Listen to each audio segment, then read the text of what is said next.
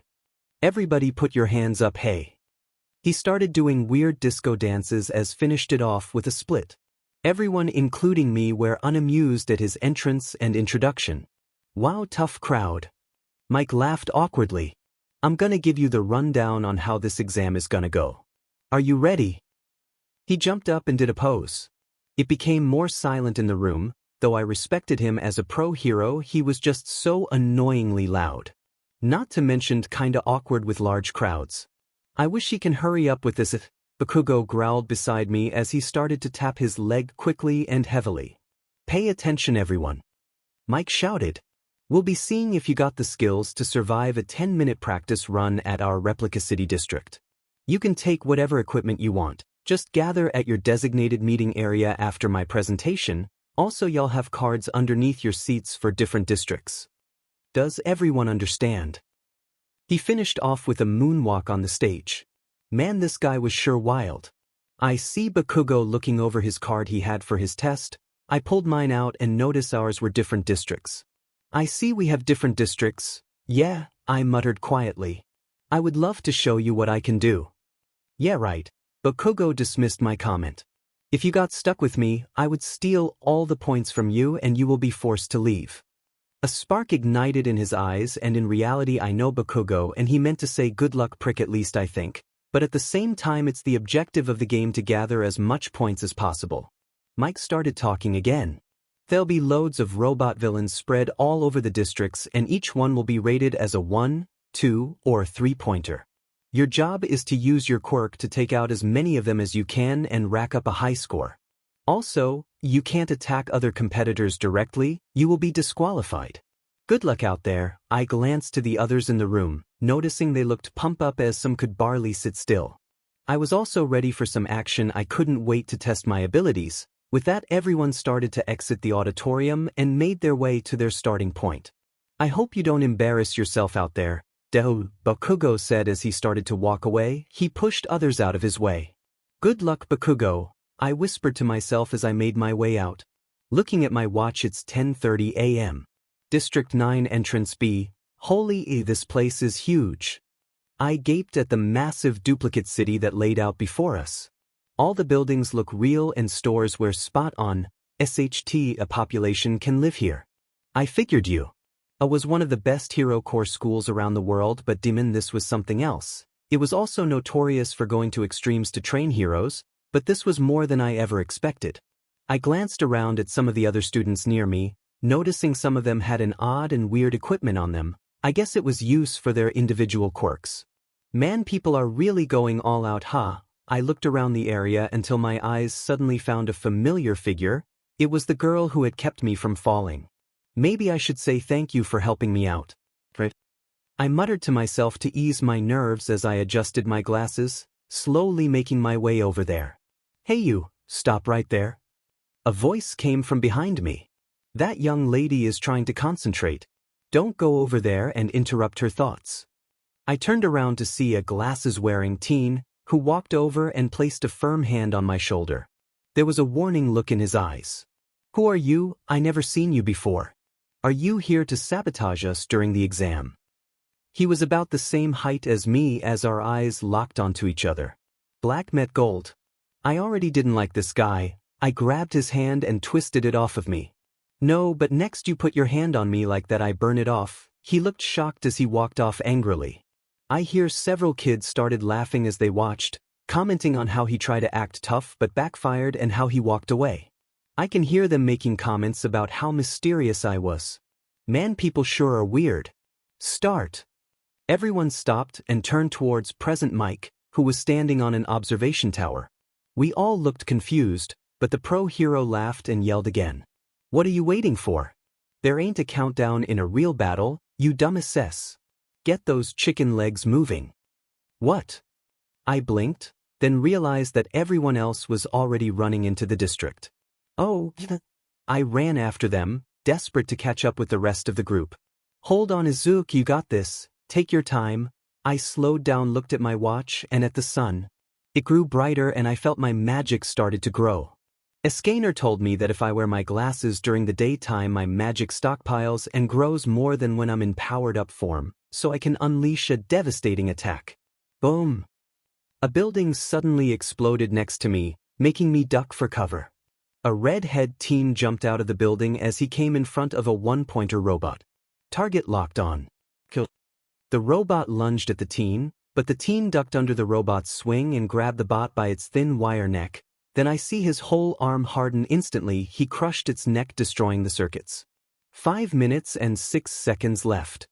Mick's voice rang throughout the battleground. Ian, I don't have any points yet. I need to find some robots fast. I came across an intersection that was crawling with robots, but they were all being taken out by a mass of students. So, the girl from earlier touched several of them so that they floated up. Then with a clap of her hands, they fell and were destroyed. She set her hands on her knees, breathing heavily before she moved on. That's 28 points. 28. I was impressed by how many she collected with such a simple quirk. The teen with glasses from earlier came out of nowhere and destroyed a robot's head with a huge kick. That's 45 points. He yelled out as if he moved on to the next. 45. That 𝗘𝗁𝗲 has that many. I am running out of time. I was about to charge into the mess of everything until the ground began to shake. I started to smile hungrily as a massive robot appeared further down the street, destroying a building in the process. It had a big 0 on its forehead. Whoa, that has to be worth more, right? The other students were already scrambling to get out of its way as the robot shot laser beams and mini-rockets, destroying everything in sight. Ow! I froze and looked over to the source of the sound. I heard another cry of pain. Realizing that the girl who had helped me before had collapsed and was trapped under some rubble. She looked like she was gonna be sick and couldn't move. The huge robot came their way as its feet was gonna crush her. "She's gonna get crushed," I yelled. I ran full speed towards them. I took my glasses off. I could feel my magic bubble as it began to swirl ferociously. I charged my magic into my legs and surged into the air like a rocket towards the 0-pointer. I clenched my fist as I forced my power through my arm, burning my entire shirt with the raw heat it gave off. Not to mention my muscles started to grow bigger and bulge. Remember Izuku, when you do a special move, always yell with a battle cry, show everyone who you are. Escanor words rang throughout my head, clinching my buttocks and using all my force. Star fall bullet. I drove my fist into the huge 0-pointer face. Unleashing sunshine devastating force, I pulverized the robot and everything behind it blasted away with waves of intense heat. As the buildings exploded away and all the metal melted and turned into ash, the whole area became encased in massive waves of intense heat, which also damaged the other robot circuits nearby and eventually destroying them. The shock waves blasted me high in the air. I took advantage of this opportunity. Sticking my hands out, I concentrated more magic to each of my fingertips. Scattered star shot. I unleashed 10 mini-suns from each fingertips and shot them in different directions, where I also saw several other large 0-pointers from the high view I have of the whole city. Massive explosions happened throughout the city, which caused devastating shockwaves throughout the entire land as the building's windows blew up and small stores being ripped up from the foundation and flew away. Bystanders ran trying to escape the heat and falling debris. Hopefully none got hurt. Wow, these machines are so fragile, but I'm not surprised they can't stand up against me. Wish I had more of challenge, I said as I landed on the ground, causing a crater in it. Time's up, everyone remain where you are. A different voice rang out through the city. The city was burning and destroyed heavily. Several of the other examinees looked in fear and kept a wary distance from me. I could see their shocked and scared expressions. They couldn't believe the destruction I caused with just 2 attacks. Destroying a robot of the 0-pointer's size with only 1 blow was crazy, I bet, but natural for me. What the hell is he? He blew up the entire city with 1 punch, and did you see his other attack? He looked so average before the test started. What the F? How the heck does a guy with a quirk like that end up being here? I turn towards the crowd as I see them shudder in terror. I wouldn't be surprised if I were you. My name is 𝗧𝗵𝗲 and don't y'all forgot it. I began to walk away, but suddenly I was stopped by a small grabbed onto my arm. Looking down, I noticed the girl was holding onto my arm for dear life. She looked ready to throw up. Thank why? Me is Uraraka nice too? She passed out onto me. I grabbed her and lifted her into my arms bridal style. She smelled so sweet, like cherry blossoms. And 𝗔𝗂𝗁 and her 𝗵𝗲𝗍 are pressing against my chest, not to mention my bare chest as my muscles grew slightly larger. She is one lucky girl to be held by me like this. I smiled down at her adorable cute face. And it is Izuku, don't get a bner, please hold it in, damn it. I ran past the crowd. Hopefully I can find a medical ward to take Uraraka to so she can recover. I looked down at the poor girl and she was in another world as she was muttering sorry and thank yous to me. I noticed the teen with the glasses was watching from further away, as it almost felt like he was observing me. What can I say, I'm the perfect specimen, I said proudly. End of POV. 1 week later. The results from your test results should be in today, right? Izuku's mother said as she and her son sat on the couch watching The Price is Right. Escanor was cooking breakfast in the kitchen. Yeah, I know I passed, but still I got in trouble for blowing up most of the city though, Izuku said quietly as he was focused on the screen trying to distract himself from the fear of failing. He fixed his glasses nervously. Well, I mean that's true, but hey, at least no one got hurt, right? Except for those robots, huh? Yeah, Izuku smiled happily. Looking towards the kitchen, he saw Escanor giving him a thumbs up and he returned the gesture. A knock came from the front door. Everyone looked at it. I will go get it. Izuku left to the front door. Izuku, she called out, getting the boy's attention. It's here. 𝗕𝗁𝗁 exclaimed, nervousness all over her face. Her son looked absolutely anxious. Izuku took the envelope. He made his way to the couch and began to tear open the envelope. Escanor and 𝗕𝗁𝗁 watched the boy as he opened the letter up. Clearing his throat, "Dear 𝗧𝗵𝗲, you passed the written exam with flying colors, and did very well during practical exam by acquiring a total of 120 points and did very well by saving the life of a student in the process.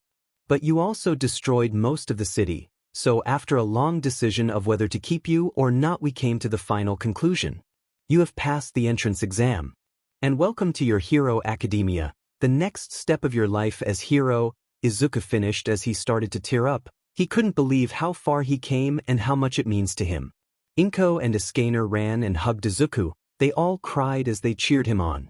Izuku couldn't wait to start a new chapter in his life. The path of becoming a hero was closer than ever. An explanation of Izuku's power and abilities. Sunshine. As the sun rises, every hour that passes Izuku power grows stronger than the last until it reaches its peak at noon, reversing the process as the sun goes down. Final impact. Izuku concentrates his inner magic and releases it to deliver a power beam of heat and light that incinerated anything in its path. Kinda like Vegeta's final flash scattered star shot. Izuku shoots out mini ball of stars from his fingertips and can control the at will. Heat/fire nullification. Izuku is immune against fire and heat attacks. Heat combustion. Izuku can build up so much heat he can release it throughout the area causing massive heat waves. Perfect sun. Izuku can create a huge sun and expand it by adding magic. Kinda like Goku's Spirit Bomb Starfall Bullet. Izuku can encase his punches and kicks with heat magic causing burns to his opponents when it connects, also leaving a devastating impact. Light Portal. Izuku can create portals only to places he's been and remembers. Hellstar Counter. Izuku can take massive physical damage from attacks and use it to generate his power. Kinda like Revenge Counter Star Collapse. Izuku can generate heat to its peak and unleash it as a bomb that can destroy everything in a 3-mile radius. The problem with this attack is that it makes him fatigued after using it, rendering him useless as he has to regain his magic again. Also, I have redeemed Bakugo in this chapter. In truth, he has beaten and bullied Izuku, but I feel he should somewhat still be his friend. Bakugo does not remember what happened to him as he came out of the hospital. His girlfriend would be relieved next chapter, and she would have a lot of positive influence on him. Kinda like Bulma and Vegeta from DBZ type of thing. Also, Izuku pride conflicts with natural shy character. He's different from Escanor in many ways but also the same in a few ways also. Izuku can't grow as tall as Escanor when in sunshine mode due to Izuku has more of compatible body, but his muscles do grow as large as Escanor.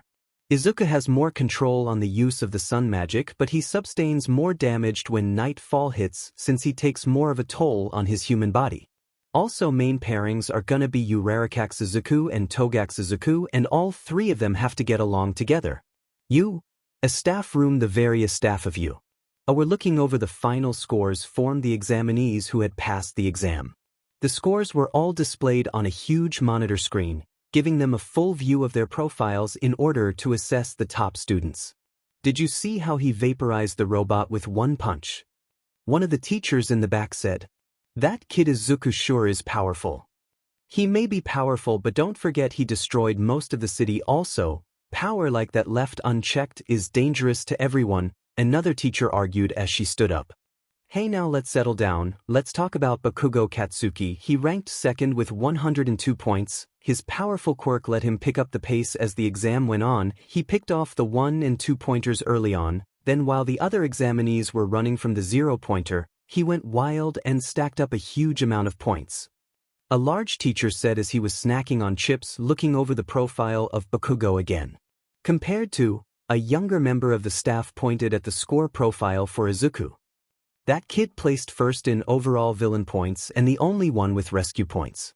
Yeah, I never seen someone destroy the 0-pointer with one punch before except All Might. Present Mike threw a peace sign in the air. He may have a powerful destructive quirk, but the kid earned his right to be here just like the rest of us. Give him a chance. But the injuries people can receive if he's not careful, he literally made all the metal melt down to ash in the area, Recovery Girl mentioned. If he's not careful, he can burn those around him with that heat, not to mention incinerate them if he's not careful. That's true, but no one got hurt, another hero added. If he gets to a point where it gets out of hand, then it's our job to handle it. We don't want this kid to become a villain, now do we? In the back of the room, a man observed the conversation, who wore a silver tattered scarf and black jacket, looked bored at the meeting. He looked over Izuku's profile again. DMN. Why do I always get the weird ones the next day? Izuku apartment Izuku POV. Beep beep, wake your butt up, beep D. I'm up already DNIT. I threw my pillow at the DMN alarm clock, knocking over it and several stuff off my desk. Getting out of bed, I went to the mirror and noticed something was off. Wait, what could it be? I looked at my phone and saw the time. Holy, it'd be late. I screamed so loud the whole neighborhood probably heard it. Izuku, are you alright? My door was blasted off the hinges as a scanner, and my mother ran in quickly, checking if anything was wrong. Panic looks on their faces. My baby, what's the matter? What happened? Are you okay? Did you have another nightmare about the boogeyman? My mother was shaking furiously as she started to cry. Didn't help that a scanner lifted both of us off the ground into a bear hug. Young Izuku, you should have told me you have nightmares. Escanor started crying as he squeezed tighter, suffocating me. My mother enjoyed it though as she started crying on Escanor bare chest. I swear these two are something else. No, I'm late for school. I managed to get out of his grip and ran to the bathroom, almost knocking over 𝗕𝗏𝗍𝗔. Looking at the mirror, I had bags underneath my eyes. I didn't get much sleep last night. That's what happens when you dream about Toga in maid outfit as she is serving you ice cream while Uraraka is giving you a massage, I said, blushing at the wild dream I had about them. I really need to find Toga again, and hopefully I can talk more with Uraraka. A campus getting to you. Was the easy since my mother dropped me off. After 10 minutes of saying goodbye to each other awkwardly in the car, I entered through the main building, but I couldn't believe how big the insides of the building were. I was racing through the hallways to find my classroom. I had gotten lost many times and entered the wrong classrooms by accident. I was sweating like crazy, and didn't help how I had to stop to adjust my glasses every 5 seconds. Where the hell is it? I was panting hard, trying to stable my breathing. How hard is it to find a classroom?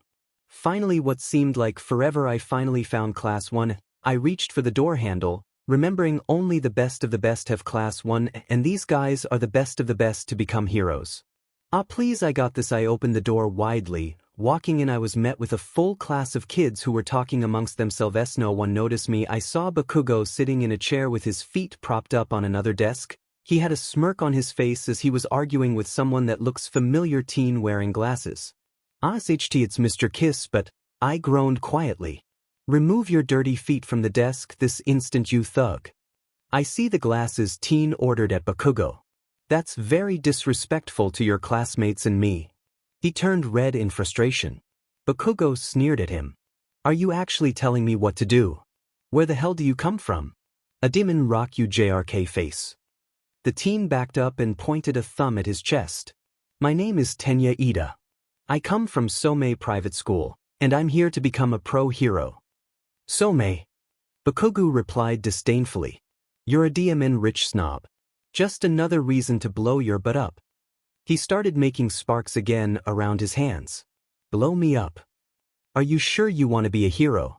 Not with that attitude you won't, 𝗧𝗓𝗧 said calmly as he backed up more. I still waited by the door, enjoying the scene before me, but sadly both boys noticed me hovering awkwardly by the door.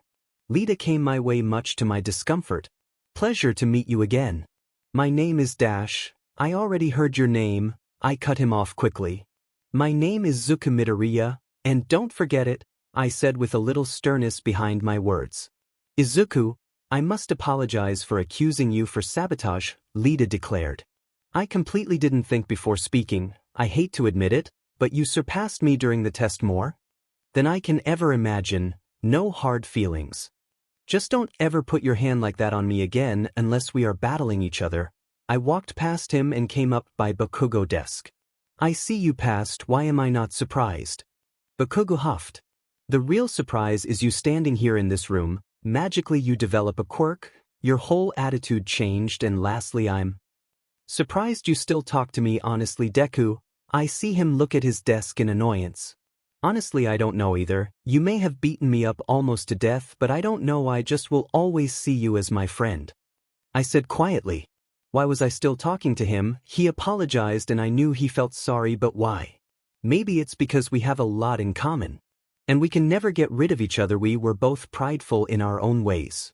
Hey, it's you, the guy that almost fell before the exams, a voice from behind called out. I spun around only to blush furiously when I realized it was Uraraka. She smiled widely at me and I couldn't help but notice that the school uniform looked really good on her and it really shapes against her curvy body. I bet her bub just wanna be free. What the F? Stop right now, you demon pervert. I turned red even more. Sometimes I think I have the sin of lust instead of pride, a byproduct I assume from Escanor. You made it in after all, she exclaimed. By the way, that punch of yours was so freaking cool, you blew that big robot up with one shot in the city. She was bouncing up and down like a child at a candy store. Thank you, it was no big deal at all. Scratching the back of my head nervously, I couldn't stop staring at her eyes. They were all so appealing, like Toga's. Yes, it was. You saved my life. I mean that's true and all, you. So you're the one that blew a robot up with a one punch and destroyed the entire city? Bakugo chimed into the conversation. He looked rather annoyed with me. Probably since he may have seen the aftermath of my technique. Yeah, that was me. I should had know it was you, Bakugo stood up from his chair and stared me down. I replied back with the same energy. As our auras grew and swell, sending chills to the people around us. Hey guys, I think now is not a good time for that. I hear Uraraka try to defuse the situation, as she placed a hand on my shoulder and stood between us. If you're here to disrupt my precious nap time, then please leave and drop out. A random voice stopped us as we looked at the floor behind Uraraka. She also turned and her face twisted a little as she noticed the really creepy face poking out of a big yellow sleeping bag. The man inside looked homeless and wasted. The man's voice was deep and low. This is the hero course, not some daycare for a bunch of cry-baby kids. Get your acts together. He pulled out a milk box and sucked it all in one go, burping loudly when he finished. This guy is weird. Why the hell does he have a milk box like that? I stepped back a little to avoid him and his glare. The man crawled out of his sleeping bag and walked to stand in front of the rest of the class. I'm your homeroom teacher, 𝗧𝗪𝗧𝗏 Aizawa. Pleasure meeting you all. This guy is our homeroom teacher. I stared at the man in disbelief. That means he's a pro hero, but I've never seen or heard about him. Why does he look so worn down? The teacher reached into his sleeping bag and pulled out a bunch of blue and white track uniforms. This is sudden, but put these on and go to the P.E. grounds. Hurry up, let's go. We all shuffled along and did what he asked. Minutes later, outside on the track field. A quirk assessment test. Aizawa nodded. All of you get ready. Wait. Uraraka spoke up beside me. What about introductions and council meetings? She did have a point. Demon, she still smells like cherry blossoms in the springtime and her hair looked so silky smooth. Focus, you son of a bitch, and stop looking at her. Who the hell has time for that? Aizawa muttered, looking at us weirdly. You. A is so successful because we the teachers have the freedom to do what we want and teach our students in our own ways. He is not wrong. I read about in an article last month on the in-depth of the school and operations of the basic practices. Not to mention the 3-hour documentary that covered over it was also amazing. I see him pull out a tablet from his pocket and tapped on some kind of app that was linked up with the school system. Let's just get to it. Bakugo, how far could you hurl a baseball in middle school? Bakugo shrugged as he was kicking the dirt around him. 77 meters. Give it another go, Aizawa told him, tossing a softball at Bakugo casually and pointing at a circle of ground used for baseball pitches. Use your quirk this time. As long as you don't leave the circle, don't you dare hold back. Bakugo brushed shoulders with me as he gave me a side glance. He stretched his arms for a moment as he walked into the circle. He grinned viciously at the ball. You're asking for it, die. As he launched the ball, suddenly a huge explosion erupted from his palm, propelling the ball way farther than he would have been able to throw it normally. Die. Is that really what he came up with on the top of his head? I muttered quietly to myself. I hear Uraraka giggled at my comment, which made me blush. In it I'm digging a deeper hole. I notice Izawa watched his tablet intently. I assume he was measuring the distance the ball was thrown. Before you can think about training, you need to know your uppermost limit. That's how we form the basis of your hero training. He showed us the final score and the class was shocked to see that Bakugo had thrown the ball over 700 meters. Are you serious? A kid behind me with spiky red hair grinned a little nervously. That's crazy as hell. Another teen, a girl with pink skin and gleaming yellow eyes, clapped her hands together. This looks like fun. We can use our quirks all we like and no holding back. Izawa shifted slightly. It looks fun. Really, I didn't know we were at a playground. The man suddenly looked a lot more serious as he glared at them from behind those dark locks of hair covering his face. I didn't think training for you to become heroes was supposed to be fun. The student who ranks last in these 8 tests will be judged as having 0 potential and be expelled immediately, and if that's not fun for you, then you might as well drop out immediately.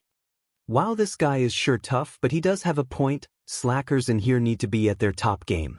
Only the strong will prevail, and it's obvious I am. Hey, you with the green hair, step forward. Show us what you can do. Suddenly all eyes were upon me as I was confused.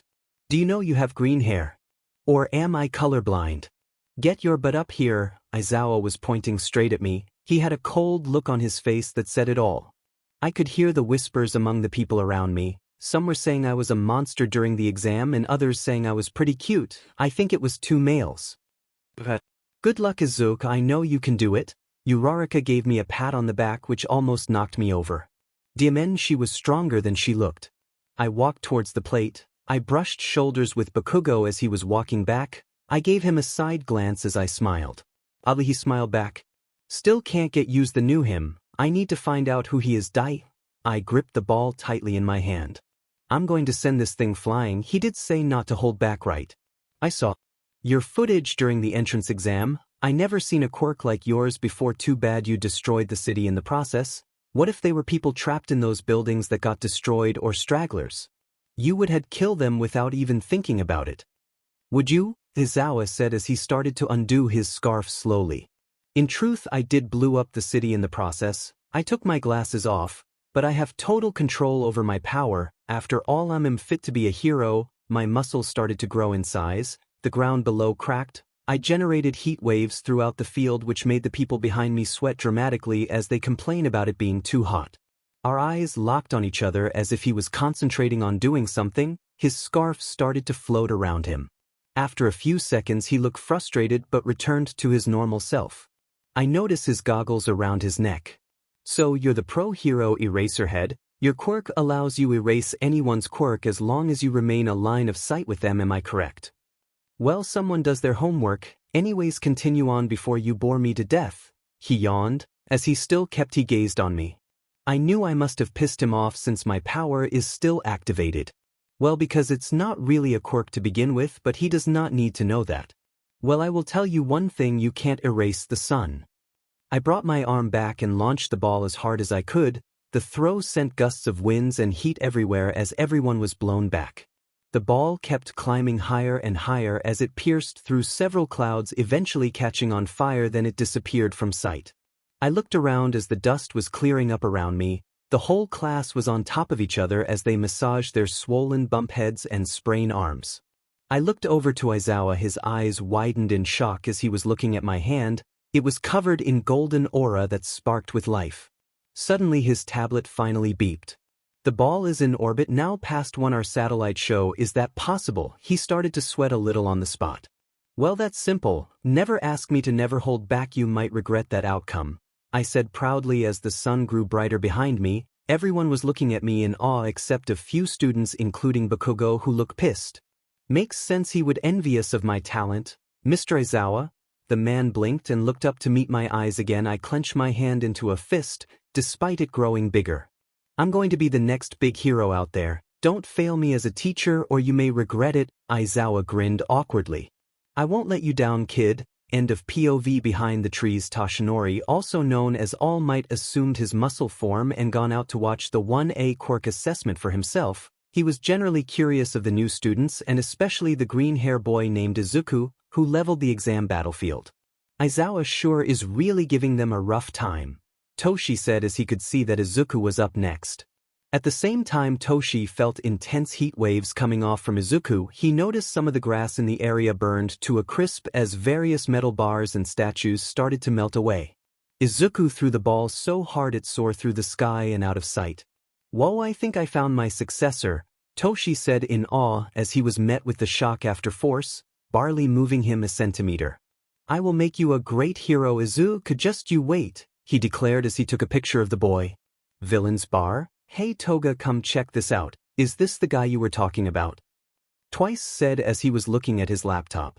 He was searching high and low for this kid because Toga wouldn't shut up about him the past couple of weeks and it was getting annoying. "Let me see." Toga came from the back of the bar as she rushed in and pushed twice off the bar stool, causing the poor guy to crash into Dabi, who didn't look too happy. "OMG, it is. His profile picture looks adorable. I'm going to log into my account and follow him." Toga logged into her Instastar account and followed the account Izuku29sin. She was scrolling through his photos and his storyline. She smiled sadistically after each picture. "Wow. He sure does post interesting stuff." She hungrily looked at one photo in particular. It was Izuku who was shirtless, showing off his well-toned six-pack. He was holding a peace sign up and seemed to be standing next to a smaller green-hair woman who also seemed fit. They were both standing in the water of a beach. The caption read, "Happy birthday, mother. Thank you for putting up with me."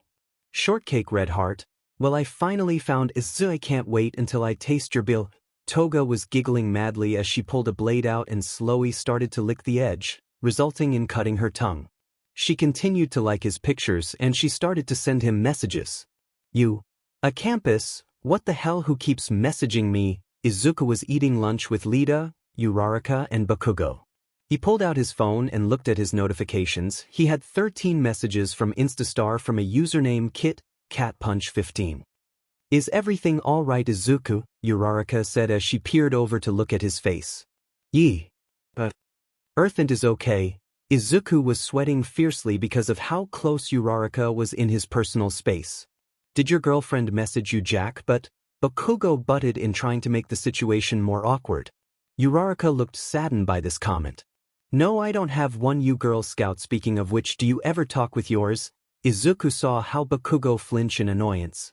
Uraraka started to giggle at his comeback as she returned to her cherry self.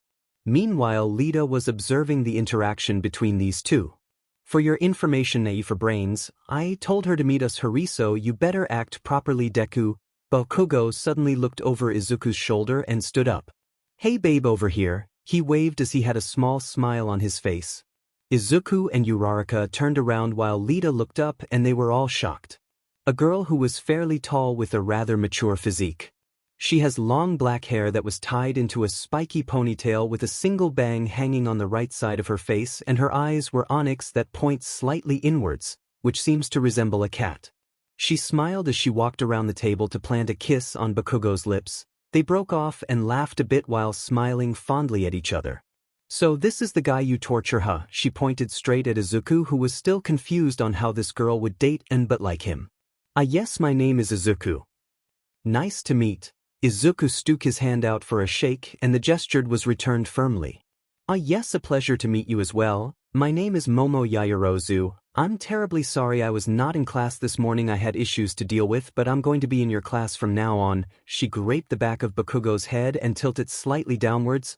"Also, I'm very sorry Bakugo was bullying you. Did he apologize to you yet for his actions?" Izuku was shocked to see Bakugo manhandled like that. He never seen him in this state, and to top it off, he was not even fighting back. "Yes, he has. I've forgiven him for it. I'm sorry you had to know about it." "No, it's fine. When I met Bakugo, I meet that jack but attitude of his, but getting to know him on a deeper level. Well, he's really a good guy with dumbass ideas, but nonetheless he's charming, at least to me." She blushed as she lifted Bakugo head up towards her. He smiled at her. She sat down next to him and started to eat his food of chicken tenders. Izuku smiled at them. He was glad that someone at least like Bakugo like that, but hey, love can do many things. Soon after, the table started talking about topics of random things, which was mostly Uraraka and Momo, but the guys listened in and voiced their opinions.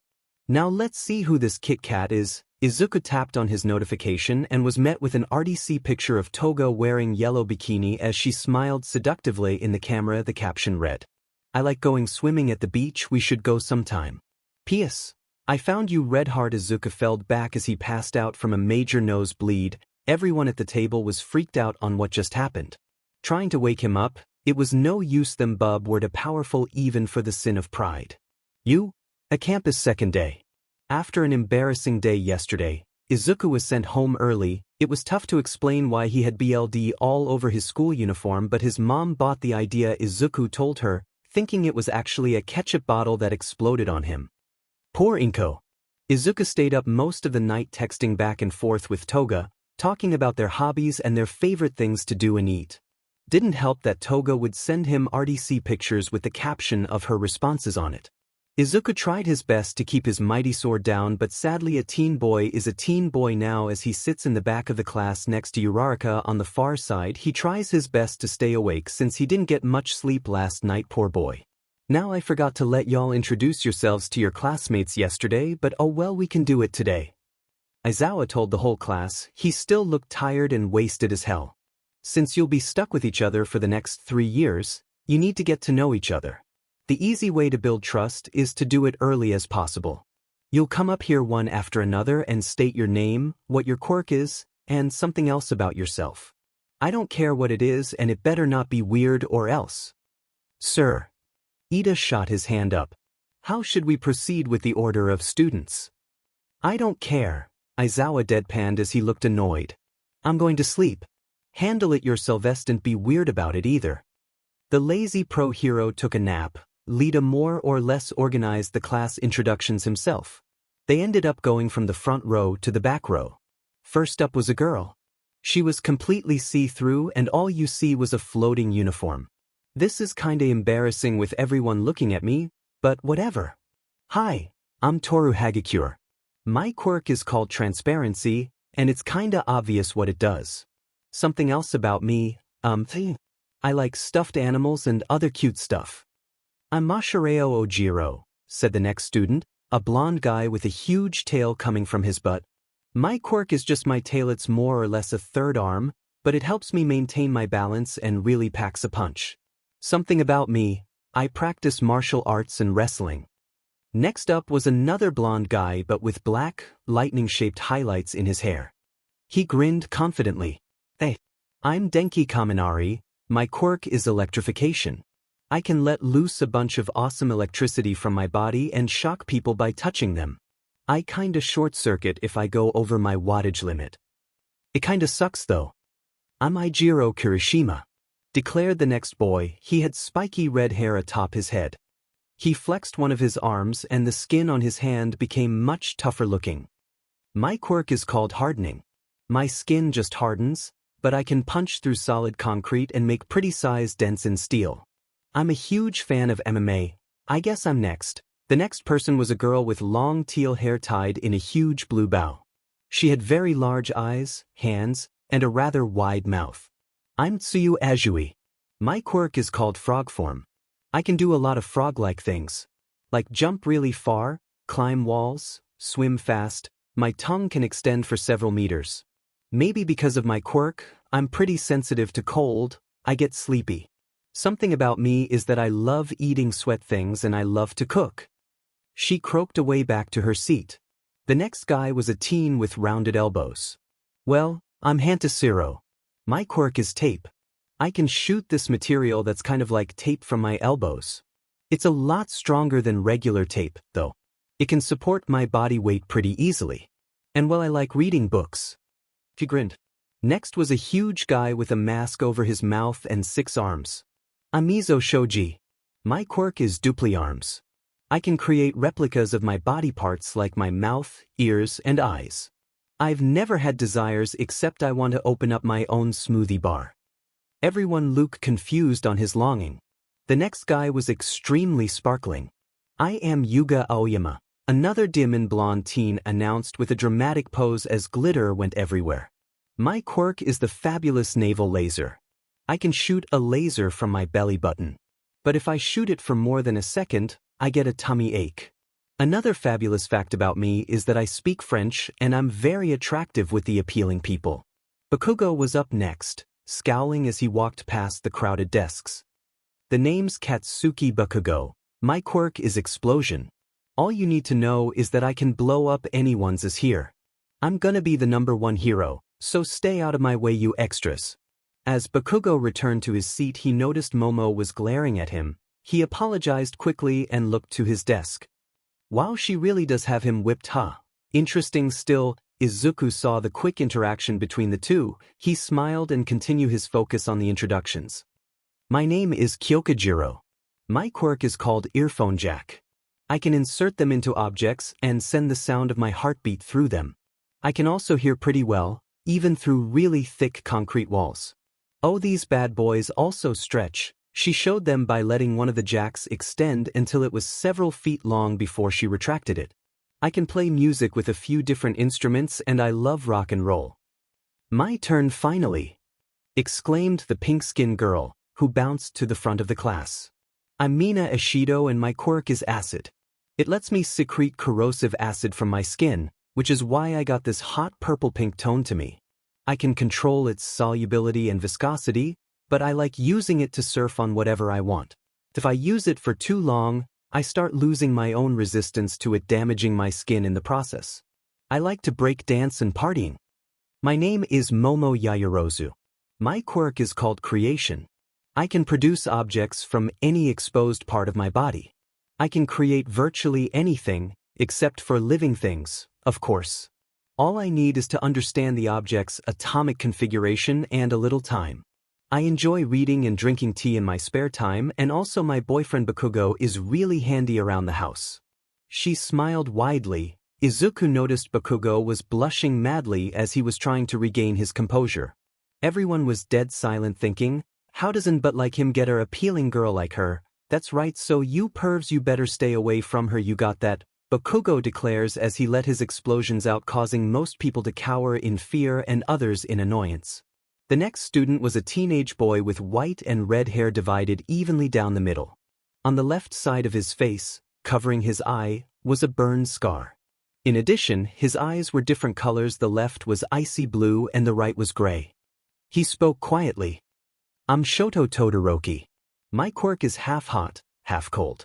I can generate ice from my right side and fire from my left, but I won't use my left side in battle. I like snow cones and cake. My name is Rikido Sato. My quirk is called Sugar Rush. If I ingest 10 grams of sugar, my strength gets multiplied 5-fold for 3 minutes. But if I try to use it for too long, my body gets really tired and shuts down for a bit. Something interesting about me is that I like to bake desserts, especially cake. He said as he looks at Todoroki with a big grin. Well, I guess I'm up next, Uraraka muttered as she slowly made her way up. Hi, I'm 𝗬𝗏𝗄𝗎. My quirk is zero gravity. If I touch an object, it loses its gravitational pull and starts to float. For now, I can make objects up to 4 tons weightless.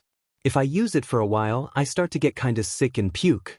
If I had to pick something to say about myself, I'd say I like cat's paws or the paws of small animals. She finished and skipped happily towards her desk. Izuku smiled and told her a good job. It was Izuku's turn next. He walked towards the front. He can feel the stares on his back intensify with each step. He turned around and everyone was staring at him, waiting for him to speak. Izuku took his glasses off and his uniform jacket off. He felt his uniform shirt get tighter and tighter as his muscles expanded. He noticed a few looks staring at him oddly. He asked Escanor yesterday if he can tell people about his power, and in response yes he could but couldn't give all the details about it. Let them find out. My power is called sunshine. I'm able to wield a power that's the intensity of the sun. Izuku created a small orange-golden sun in the palm of his hand as the room lights flickered off and the sun was the only light source. I can produce intense heat and light attacks that can vaporize anything in my path. I'm the embodiment of the glorious sun. He expanded the sun more. He noticed people were backing away in awe and fear as they were sweating like crazy, muttering, he's a monster. Wow, that's so awesome. Man, that's some intense heat. And I guess another thing about me is the sin of pride. I will be the best hero that comes out of this course and you can't stand in my way, Izuku said looking directly at Bakugo. He put his glasses on and the sun cancelled out. Everything went back to normal. He slowly put his coat on and made it back to his desk. He ignored the shocked looks of those around him, even Bakugo, who looked stunned at his actions. Uraraka on the other gleamed like fangirl as she grabbed Izuku's hand, begging him to show her more later. The sin of pride, everyone thought confusingly, still fully processing what just happened. Ida stood up slowly and walked over to Mr. Aizawa. But we've completed all the introductions. Aizawa didn't even open one of his eyes. Okay, just review your curriculums and don't be late to your next class. With that, everyone shuffled out the room. A training battleground. Izuku and the rest of the class waited patiently by the training room. Today they were gonna practice different exercises. Hello, Izuku and the rest of Class 1A whipped their heads towards the door, which busted open only to reveal the infamous figure of the number 1 hero, All Might. Coming through the door like a normal person. No freaking way it's him. I wonder if I can get an autograph. Wow, he's more built in person, look at those muscles. Oh my god, my pants. All Might walked past a few students to his place at the front of the class. This is Foundational Hero Studies. In this class, we'll be building up your foundations as heroes through countless trials. For your first trial, we'll start with this. Combat training. Bakugo grinned like a psychopath. Hell yes. Momo shook her head as she slapped the back of his head for cursing. For your costumes? All Might pulled out a remote and pointed it at the far wall before pressing a button, causing several sections of the wall to slide out. Inside were cases with each of the students' seat numbers displayed on them. Go ahead and pick your case out. We received your special order for gear that you requested last week to meet your quirk needs. Once you're finished, I will meet you by the ground zero. Minutes later, All Might waited patiently for the rest of the students, smiling as widely at each student. They say the clothes make the hero, ladies and gentlemen. Remember this. From now on, you're all heroes. Take pride in it. Before long, they'd all gathered up. All Might's grin widened. I'm loving everyone's styles. You guys have a sense of great taste. I am sorry I am late. Everyone turned around to see who it was. They were all shocked to see a black blur running fast towards the group. Izuku had been the last to arrive and he was running like hell while trying to maintain his breathing. His costume was mainly black in gold and red. His mother and Escanor made him a costume as a present for getting into you. His hairstyle seemed more wild than usual as it flew in the air magically. He wore red gloves, elbow and knee braces, and gold utility belt with the symbol of the sun. His whole costume was fireproof and heat-resistant, not to mention it was fitted against his muscles pretty well due to the stretchy material, a necessary feature because of his given power. His whole costume was fireproof and heat-resistant, not to mention it was fitted against his muscles pretty well due to the stretchy material, a necessary feature because of his given power. Uraraka bounced over with a gleam in her eyes. Oh my god, Izuku, you look so cool. Did you make this costume? Izuku blushed furiously upon seeing Uraraka's costume, which was a black and white skin-tight bodysuit. She had large, knee-high white shoes and a clear visor covering her face. The girl rubbed the back of her head nervously. I guess I wasn't clear enough when I turned in my costume design. They gave me a skin-tight bodysuit. It's kind of embarrassing, she said as her bub started to expand against the fabric a little. No, it looks amazing on you. Great design. Izuku tried his best to cover his nosebleed. Her ties need to be free. Oh, please let me sek on them. No, you perv, get it together and focus. Sir. One of the students wearing white armor raised his hand. Izuku recognized the voice instantly as Lida. Will we be using the same city design from the entrance exam for this training? All Might grinned again. To a point. This will be indoor battle training. For this test, you'll be separated into 2-man teams of hero and villain groups, then duke it out in 2-on-2 combat. He pulled out a small tablet. Listen up, the scenario for this training is that a pair of villains have a nuclear weapon somewhere in the building. The hero team must infiltrate the building and stop their nefarious plans before it's too late. If the heroes capture the villains or the weapon, they win.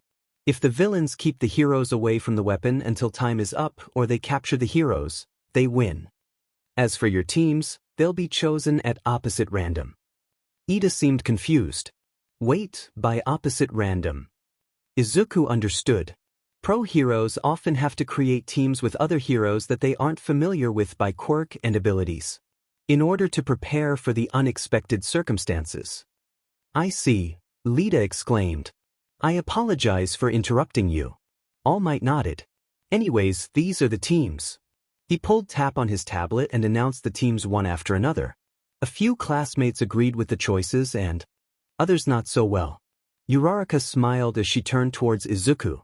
Hey, what are the chances? This is great though, we'll make an awesome team. She went in for a fist bump which Izuku returned nervously. All Might then produced a pair of boxes, which were labeled as hero and villain, respectively. He reached into the opening at the top and pulled out a pair of ball with a letter on each one. Letters A and G. G team will be the heroes. Shoto and Bakugo A team will be the villains. Izuku and Uraraka. Playing as villain is not my style, but I'm sure we can do this, Uraraka. Izuku and his teammate were pumped up for this. All Might crossed his arms. The villains will start inside the building. You'll each have 5 minutes to come up with a strategy, then the heroes will be able to enter the building as well. The rest of the class and myself will observe through surveillance cameras.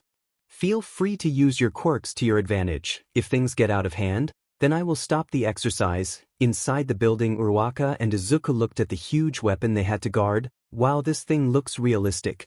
Kind out of a military action movie, Izuku said as he started to look around his surroundings. She giggled. So, did you come up with a plan?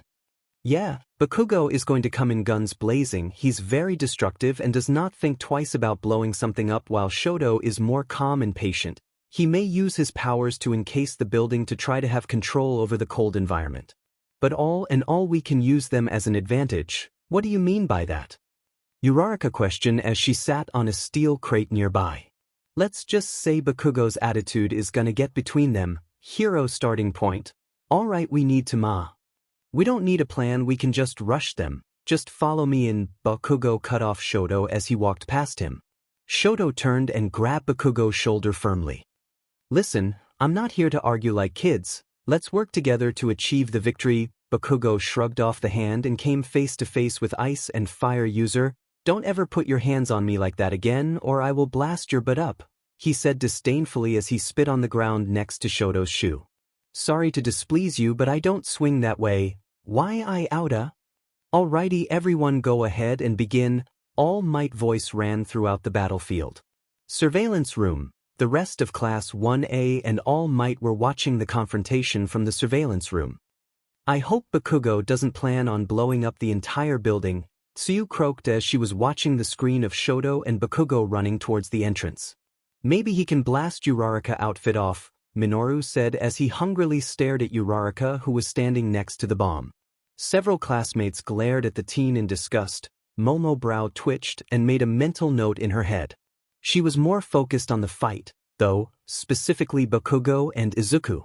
Bakugo told me Izuku was a weak child growing up, but now he proves him and me to my understanding wrong, Momo said as she followed the actions of Bakugo, who by this point was sending small blasts around the structures, shaking the building up as Shoto was sliding in his ice.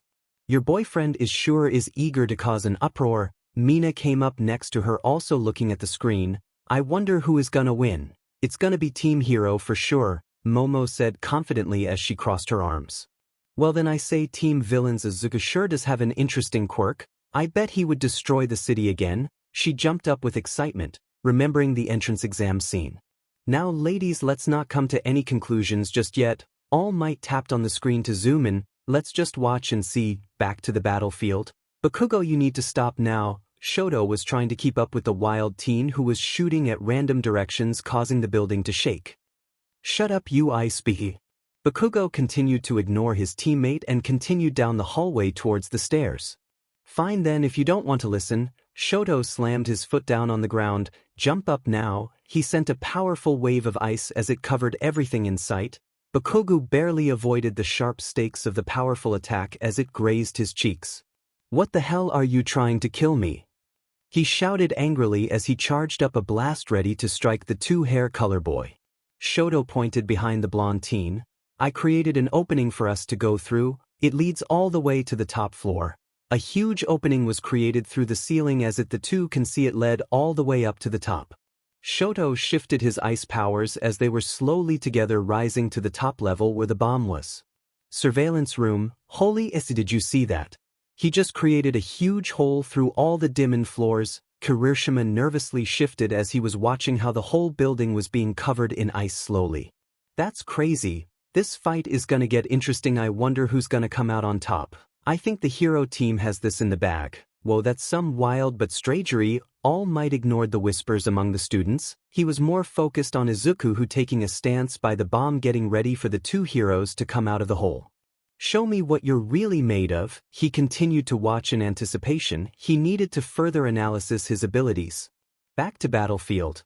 They already started. Izuku jumped back, avoiding the ice. He pulled Uraraka away also. She was bridal style in his arms. Wow, he sure does have range with his ice. She was gasping at the large hole in the middle of the floor as more ice was pouring in. Izuku took his glasses off, feeling his power bubbling inside of him. Remember the plan and stay low. When I give you the orders, make them float. With that, he safely tossed Uraraka to the far side of the wall. Izuku took a stance and was prepared. His muscles bulge, and he can feel the material stretch slightly, giving him more flexibility and comfort. Come out here, 𝗕𝗶𝗍. Bakugo launched through the hole as Shoto followed. The two teens landed wildly as they now faced the sunshine user. Well, I guess you didn't expect this to happen so quickly, huh? He charged up an attack and was ready to fire it. Well, let's just say you're right where I want you now, Uraraka. Suddenly the steel crates all over them floated in the air. Izuku rushed forward and kicked the living SHT of the crates, which were sent flying towards the hero team. Caught off guard, Bakugo was rammed into the other side of the room. He coughed up BLD and was knocked unconscious. Shoto dashed towards Izuku, running so fast he broke the ice off the floor in his path. Izuku then shifted his right hand into a fist and punched the remaining crates towards Shoto. The ice user created walls of ice that deflected the crates into different directions. Despite the quick time and speed it took Shoto to accomplish this, Izuku had enough time to switch into defense stance. He moved his left hand to block a punch that was aimed to his midsection. However, he lost his balance and was standing on his left leg. Shoto used this chance to encase his arm in ice and strike again for a more devastating impact. Izuku moved into a lower position and encased his arm in heat magic. Their fists collided with one another, which sent a gust of steam throughout the area. The impact alone cracked the floor underneath them. Wow, this is getting crazy.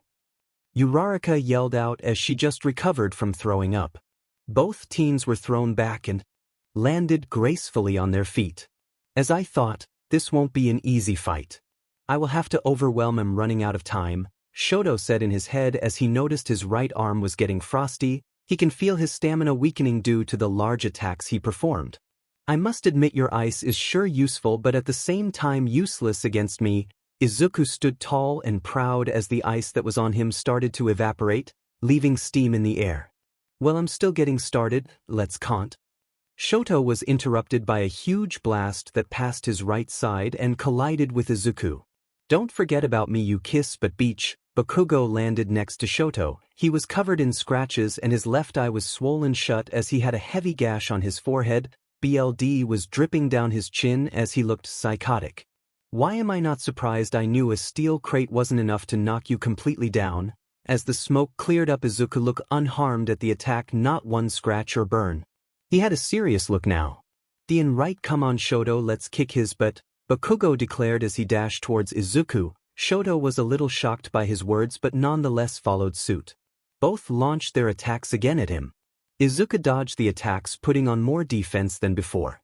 Bakugo and Shoto slowly got closer to Izuku. However, once they were in hand-to-hand combat range, Izuku threw a left punch towards Shoto, which didn't connect as the ice user dodged and responded with a high kick towards his head. Izuku spun around, catching the leg mid-air, and with his strength threw Shoto back against the wall. Bakugo snuck up from behind and successfully delivered a kick to the back of Izuku's head. Much to his sadness, Izuku didn't flinch. 𝗬𝗓𝗏.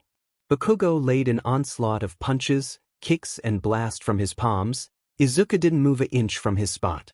He screamed in frustration, how the hell is he not affected? Is this really all they got? I kinda feel sorry for them, to be honest, Izuku told himself as he blocked another incoming attack from Bakugo. I'm done playing games, now it's my turn. Izuku rushed in and delivered a right punch towards Bakugo's face, who barely blocked in time, but the force alone sent him flying a couple of meters back. Izuku then moved his hand towards the now standing Shoto. Scattered star shot, he fired 5 shots of mini-suns from his fingertips. Shoto created an ice shield in response. He blocked 3 of them head-on, making him stumped back, almost losing his balance. Sadly though, Izuku planned on this and redirect the other 2 around the ice user and eventually hitting his backside. Shoto yelled in pain as he was launched forward by the mini-suns. His back was covered in smoke. Izuku then rammed his knee in Shoto's face. You could hear the cartilage cracked in his nose as he was launched backwards, crash landing next to Bakugo. Bakugo fired his strongest attack he could. A huge blast came from his palm heading straight for Izuku. His body ached. He was dizzy as his BLD blinded his eyesight. An attack like that will just tickle me. Izuku took the attack head-on. The building vibrated, the walls were burnt and cracked all around.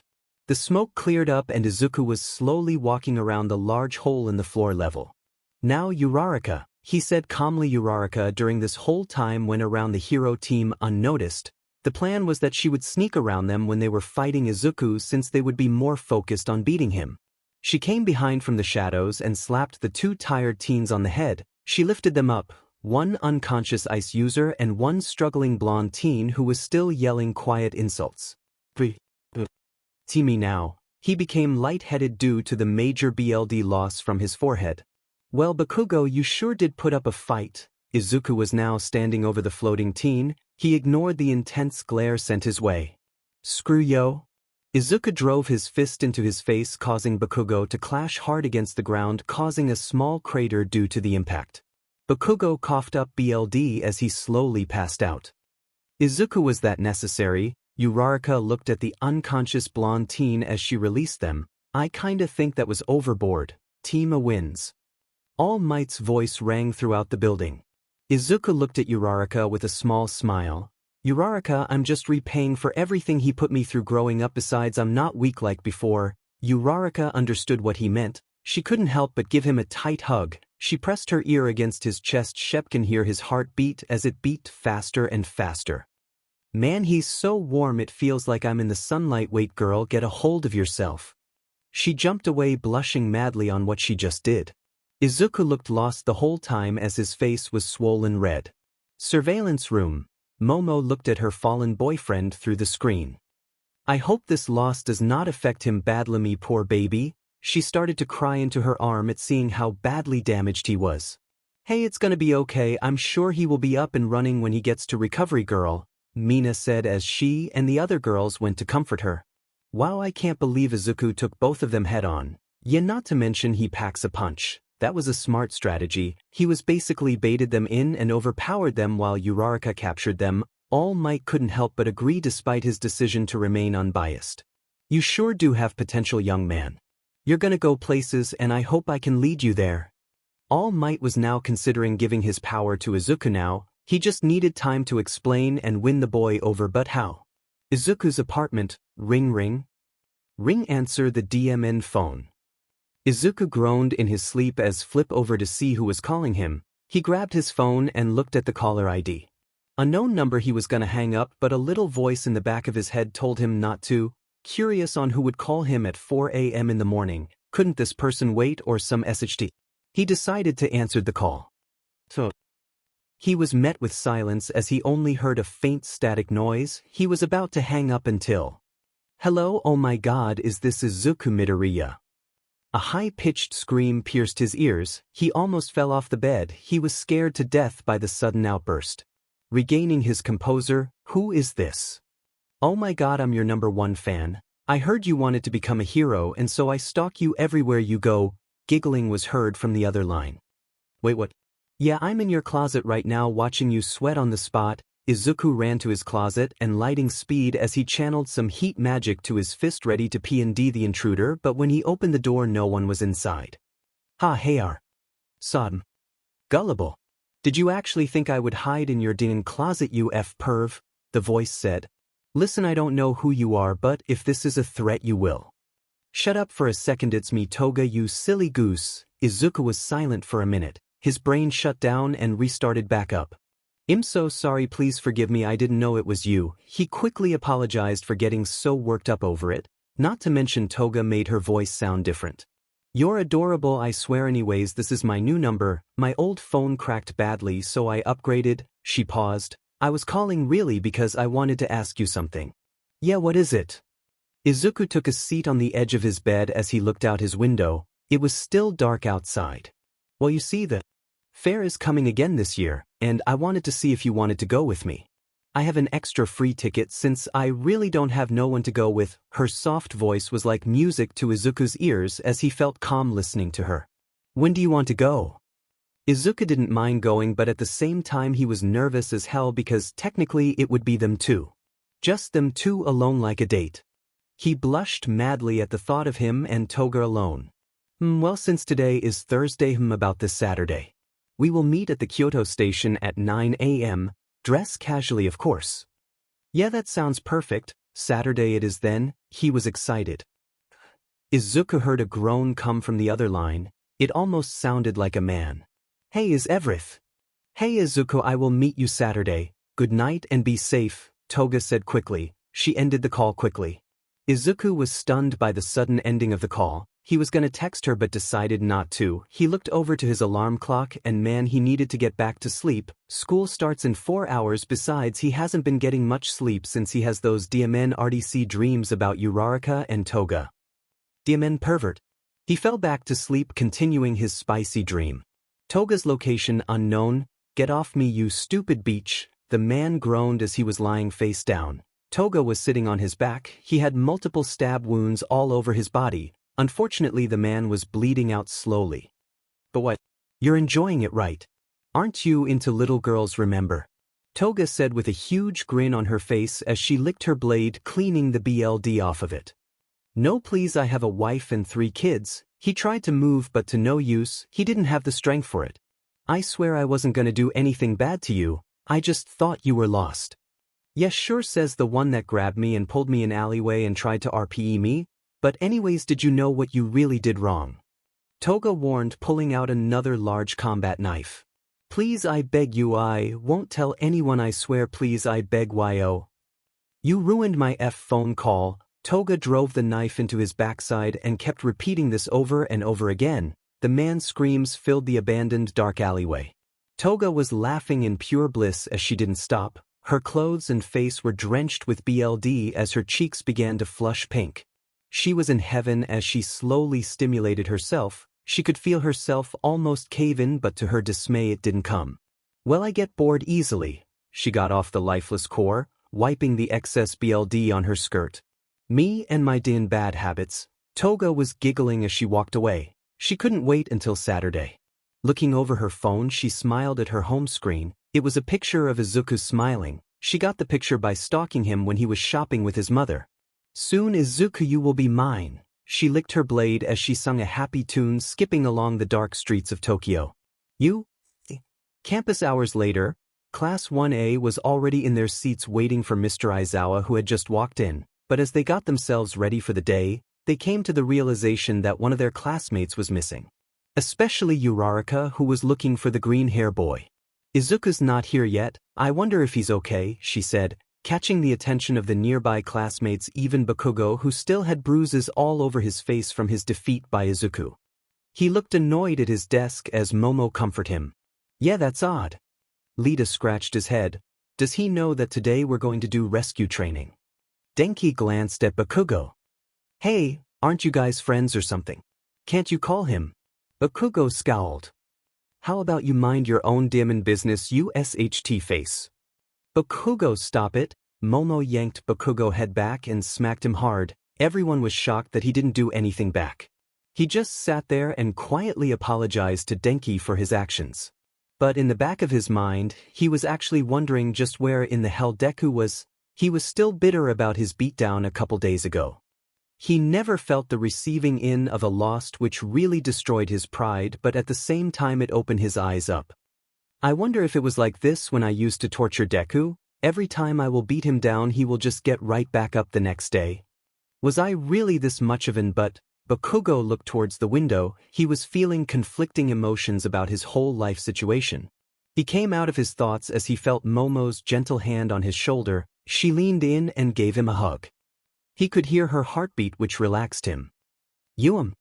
Let's get class started," Izuku muttered, gaining the attention of all the students. "It looks like everyone's here except for Izuku. I am sorry I am late, please forgive me." The door flew open and everyone was startled by the sudden outburst, finding to expect the late Izuku. Both was wearing an All Might-themed 3rd edition t-shirt. His school pants were on but his belt was not fastened as it hung awkwardly from the loops. His shoelaces were not tied, and not to mention his coat and school shirt was slung over his shoulder as he had his back dragging in his other hand. Bottom line, he looked like he was hung over. Izuku and the whole class just stared at Izuku, who was smiling nervously. "Glad you can make it, Ta? What the hell, Izuku, you're 15 minutes late, and why the hell are you not properly dressed?" Lita screamed as he stood in front of the teen lecturing him how to properly dress. Half of the class laughed and others felt bad for the guy, not to mention he had bed hair sticking everywhere. "Oh my god, he looks like hell. Is that the limited edition 3rd issue All Might t-shirts? Are freaking cool. He kinda looks adorable. Wow, he must have been to some party." Izuku excused himself and made it to his desk. He ignored the comments about how he looked. Sitting down, he was met with Uraraka, who looked ready to explode with laughter. "So, Izuku, are you gonna change into your proper uniform or no?" Izuku glared at him, which sent shivers down his spine. "Yes, Izuku." Without thinking about it, he stood up from his desk and began removing his shirt, which caused all the girls to blush at the sight of his glorious, well-toned body. Uraraka tried to stutter a response, but she couldn't take her eyes off his swollen six-pack. Her dirty version mind clouded her judgment. Izuku finished putting and fixing his clothes, much to the girls' dismay. He finally took a seat, stuffing his shirt in his bag. "𝗵𝗃𝗲, Izuku." Uraraka stammered out as she was covering her face. "Yeah, what's wrong, Uraraka? You look like you're gonna explode. Next time change in the bathroom, you idiot." She slapped him so hard he flew out of his desk into Bakugo, who managed to catch him awkwardly. "You're such a idiot." Bakugo dropped the poor boy down on the ground, who was unconscious. Momo came and put her coat underneath his head. They decided to wait until he recovered, because Uraraka was having a panic attack as steam was escaping her head. The rest of the class laughed it off as Izuku continued class. Poor Izuku was in the dream world. Lunchtime came around and Izuku was nursing his swollen red cheek with an ice pack. Bakugo, Momo, Lita, and a still blushing Uraraka sat at a table, all eating lunch and talking amongst themselves. "I'm really sorry for slapping you back there. I didn't mean, I just." "Hey, it's okay, Uraraka. I promise it's my fault for doing that. I'm sorry, I wasn't thinking straight." Izuku chuckled nervously, avoiding eye contact with Uraraka. "There you are." A heroic voice boomed as the symbol of peace approached the table of teens. "I'm sorry for the intrusion, young heroes, but may I borrow young Izuku for a moment?" Izuku nodded and waved at his friends goodbye. "Hey guys, I will see you later, and Uraraka, I promise it's fine." With that, he left the group behind as they were puzzled on why All Might wanted to talk to Izuku. "I wonder if he's in trouble or something," Momo replied, watching Izuku exit the cafeteria right behind All Might. "What do you think?" Uraraka watched them go curiously. "I wonder what's going on for All Might to call him away, but I don't know. I think he may want to congratulate Izuku for his performance. Lately he has been getting top scores in the courses so far," Lita suggested. "Could I be right? Whatever it is, it ain't got nothing to do with us." Bakugo shot a look towards the exit door. "But hopefully he's okay." Lita and Uraraka looked shocked at what Bakugo said. Was he just worried for the green-haired boy? "I agree." Momo nodded as she placed her head on Bakugo's shoulder. "He's been spacing out a lot, and not to mention he's always getting late to class." "Yeah, that's true." Uraraka looked saddened. "Maybe he's going through a life crisis at home, or he's depressed or something." Lita glanced at Bakugo, who was already finishing his taco salad. "Hey Bakugo, You and Izuku are somewhat friends. Do you know anything? It's none of your business what our relationship is, he said calmly as he was picking his food apart. But he's fine from what I can tell. Maybe he's just going through a phase. I know I am. He had a small smile. Man, this guy has weird mood swings, I swear, Lita and Uraraka thought as they continued to make small talk mostly with Momo. The whole table was still worried in their own way about Izuku. All Might's office. Reaching All Might office. Izuku was nervous as hell the whole time as he made small talk with the symbol of peace. Walking into his office, he was met with pictures and awards all around the small room. Please have a seat, young Izuku. All Might gave the boy a chair which he gladly accepted. So do you have any idea why you are here? He sat behind his desk with a huge grin on his face as he stared at the boy in anticipation. No, sir, did I do something wrong? Izuku shifted in his seat. His hands were sweating as his nervous antics started to get the best of him. Well, quite the opposite, my dear boy. I've been observing you and your performance lately, and I must say you have the qualities that make a worthy hero. He paused as he sipped on his glass of water. Also, what I'm about to tell you cannot leave this room no matter what. Do we have that clear? Yes, sir. Izuku was confused on what's happening. All Might started to steam as he turned back to his actual form, coughing up blood, shocking Izuku, who looked horrified. He looked at Izuku again and told him, "Kid, I just want to say thank you for giving me hope, and I want to give you an offer." Wait, are you All Might? What happened to you? Izuku stood up and was panicking at the sight of his hero. Why was he so skinny and frail? Listen, kid, please sit down and let me finish. I apologize, I'm sorry for the interruption. He bowed and sat back down, muttering to himself. I was injured beyond repair in a battle a long time ago. I can only retain my muscle form for so long now that it takes a toll on my body. I was struggling day by day looking for an answer until I saw you. You run head first into danger. You're very skilled in combat and strategic-wise you're superior. Not to mention you have the heart of a true hero, and I also know everything about you and your little situation. What do you mean by that? I'm talking about how you were never born with a quirk and how you got one now, if you can call it a quirk. More like magic you get from the sun, but you can only retain that power for basically half a day since you slowly become normal when the sun goes down. Wah. Izuku had a dumb look on his face. How did he know about his past and his power? Does he know about Escanor? It all started when I visited your home during school hours. Flashback. Toshi waited patiently in his original form as he knocked on the door. He heard people shuffling inside. As the door opened, he came face to face with tall, very large muscular man. Hello, can I help you? The strong figure said with a gentle, warm tone. Yes, I'm with you. I'm one of your son's teachers. Toshi shuffled his messenger bag to his other shoulder as the tall man gazed at him curiously. Please come on in, and I'm not his father. Escanor moved to the side and let the frail man through, who was coughing into his arm sleeve. Oh, good morning. Inko says as she straightens her apron. My name is Midoriya Inko, and I'm Izuku's mother. And the man behind you is Escanor. He's my boyfriend. It's nice to meet you. No, the pleasure is mine. My name is Toshinori Yagi. I came here to discuss a matter about your son Izuku, Toshi says as he sits down at the table with Escanor sitting to his right side. Is he in trouble or something? If he broke something, we will pay for it, right, sweetheart? Inko looked worriedly to Escanor, who nodded in response. No, nothing like that. I just wanted to stop by and ask some question, if that's all right. I hope I'm not intruding. No, it's all right. I just put some muffins in the oven right now. They'll probably be ready soon if you would like some, Inko says cheerily.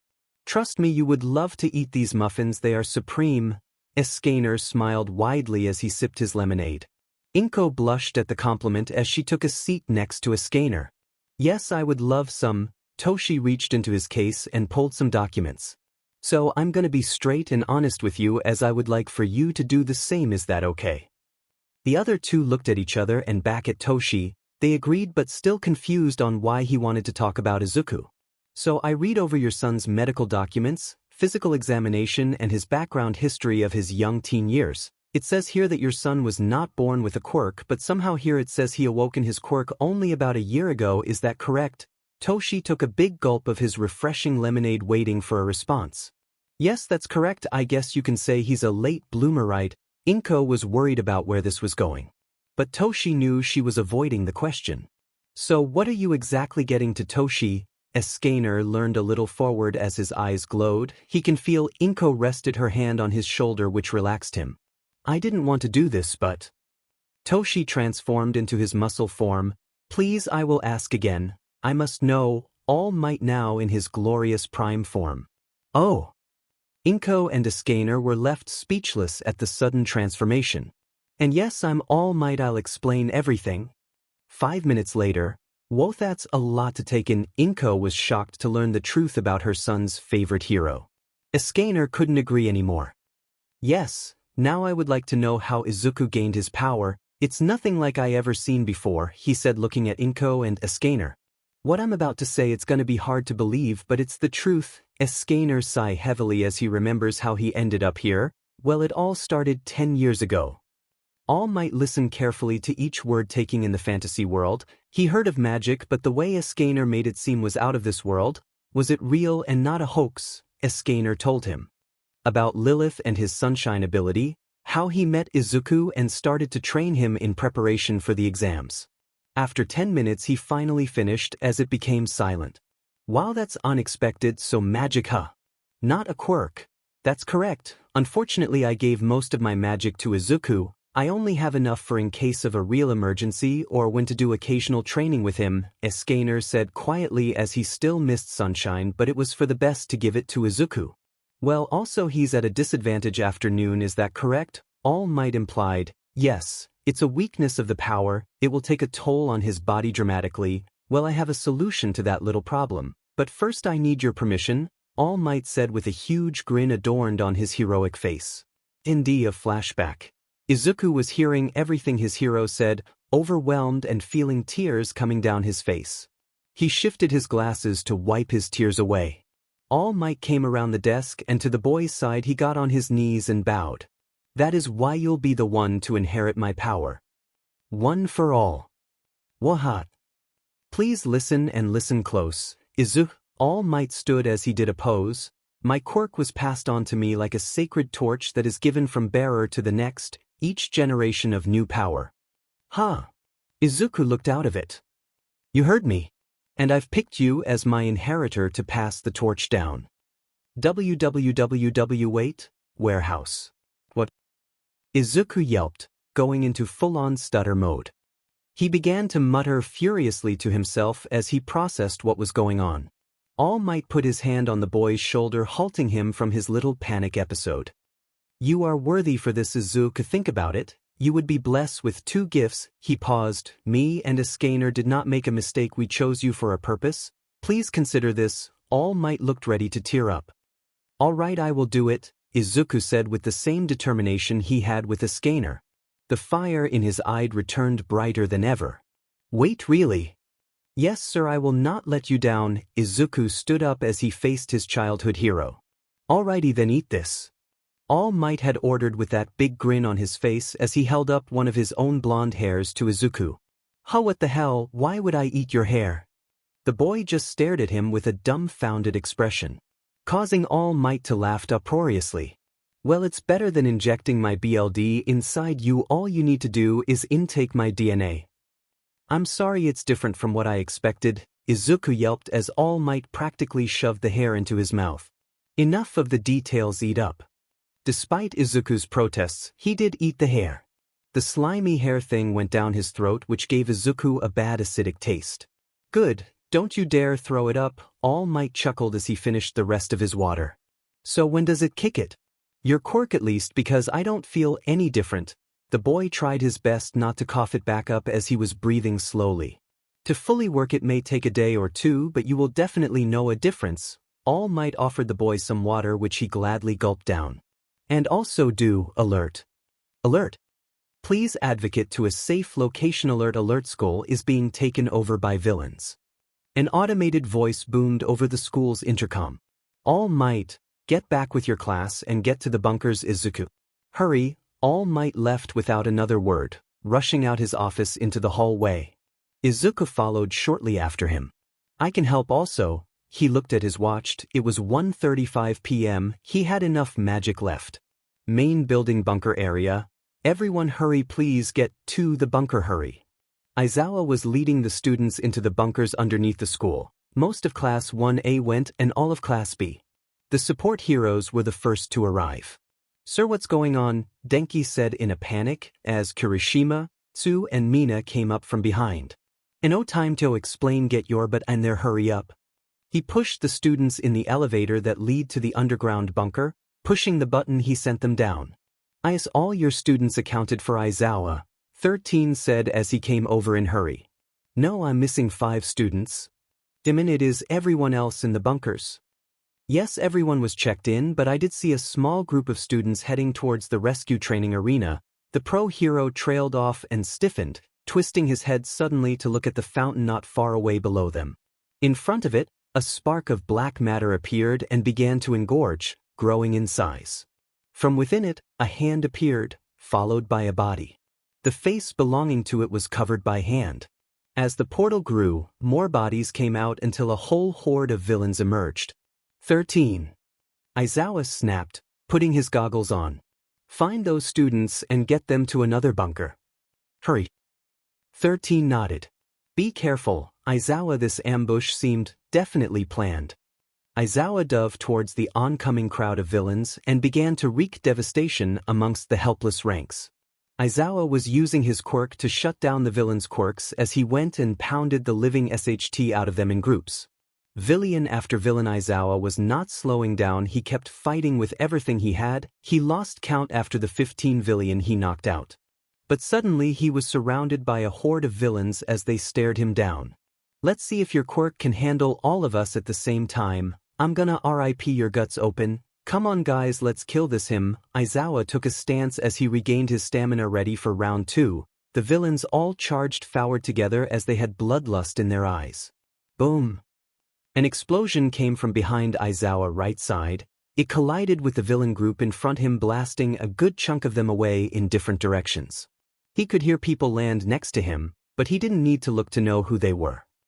"Looks like we're a little late to the party," Bakugo said as he shot more consecutive blasts towards the group of villains.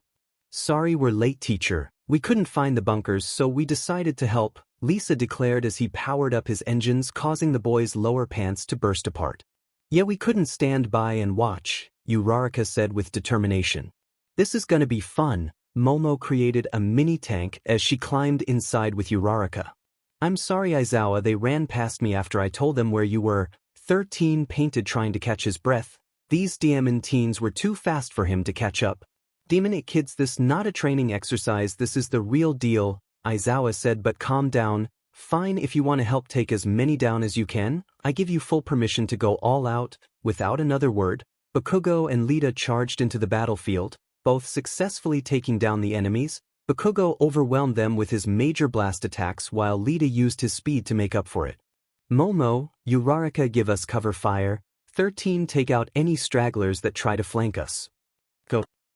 Izawa dodged a punch heading to face as he headbutted the villain to the ground. "Yes, Issa." With that they did what they were told. Momo was creating cannon shells filled with bean bags and passing them to Uraraka, who would shoot them. They took a good portion out. 13 sucked the remaining villains through his vortex. Unfortunately, they would turn into dust and non-exist, but in this matter of life or death he didn't care. He just wanted to protect the students. Left campus wing, Izuku could hear loud bangs and fire blast coming from the main building as the whole foundation shook like an earthquake. "And it, how the hell did I lose All Might?" Whereas everyone, Izuku searched the empty hallways as he was heading towards the loud sounds. He still couldn't believe he lost All Might. He was just right behind him. He came across a bridge that connects the two buildings but stopped dead in his tracks when a black mist materialized in front of the door, blocking the exit. "Are you lost, kid?" Suddenly a black mist-like creature came through the portal. His entire body seemed to be made out dark matter. "Who the hell are you?" Izuku got into a defensive stance as he took his glasses off. His remaining magic for the day bursted to life inside him, making his muscles bulge, causing his uniform to rip and tear.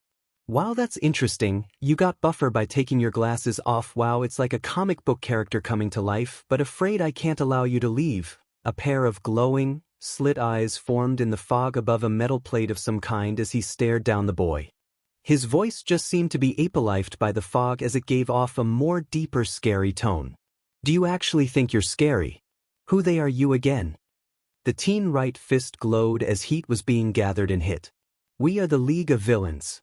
I'm sorry if we came unexpected, but we took it upon ourselves to enter you, and engage all might and finally destroy him. The glowing eyes studied the boy movements, noticing his fist was vibrating with some kind of power. I was under the impression that All Might was at school today.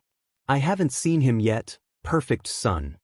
Without hesitating, Izuku fired a huge-sized sun towards the warp user who barely registered what was happening. Last second he used his mist to eat up the sun up, ending it up somewhere else. Boom! A huge aftershock came from outside as the windows blew apart. The shock of his attack was to grate it even burned the nearby forest. Izuku was lost at words but remained calm. He needed to think straight. Wow, that's some power you got there, kid. The mist guy looked stunned as he was lucky enough to redirect the large sun just in time. But now it's mine turn. Suddenly, a surge of darkness covered his vision and Izuku's eyes widened as he realized the warping villain had somehow caught him underneath his feet. You fool! The villain sounded incredibly smug. You might be powerful, but those with experience always come out in top. He was falling. Izuku couldn't do anything. He felt his power getting weaker by the minute. He couldn't last much longer. He was spit out of the black portal, tumbling on the ground with a yelp.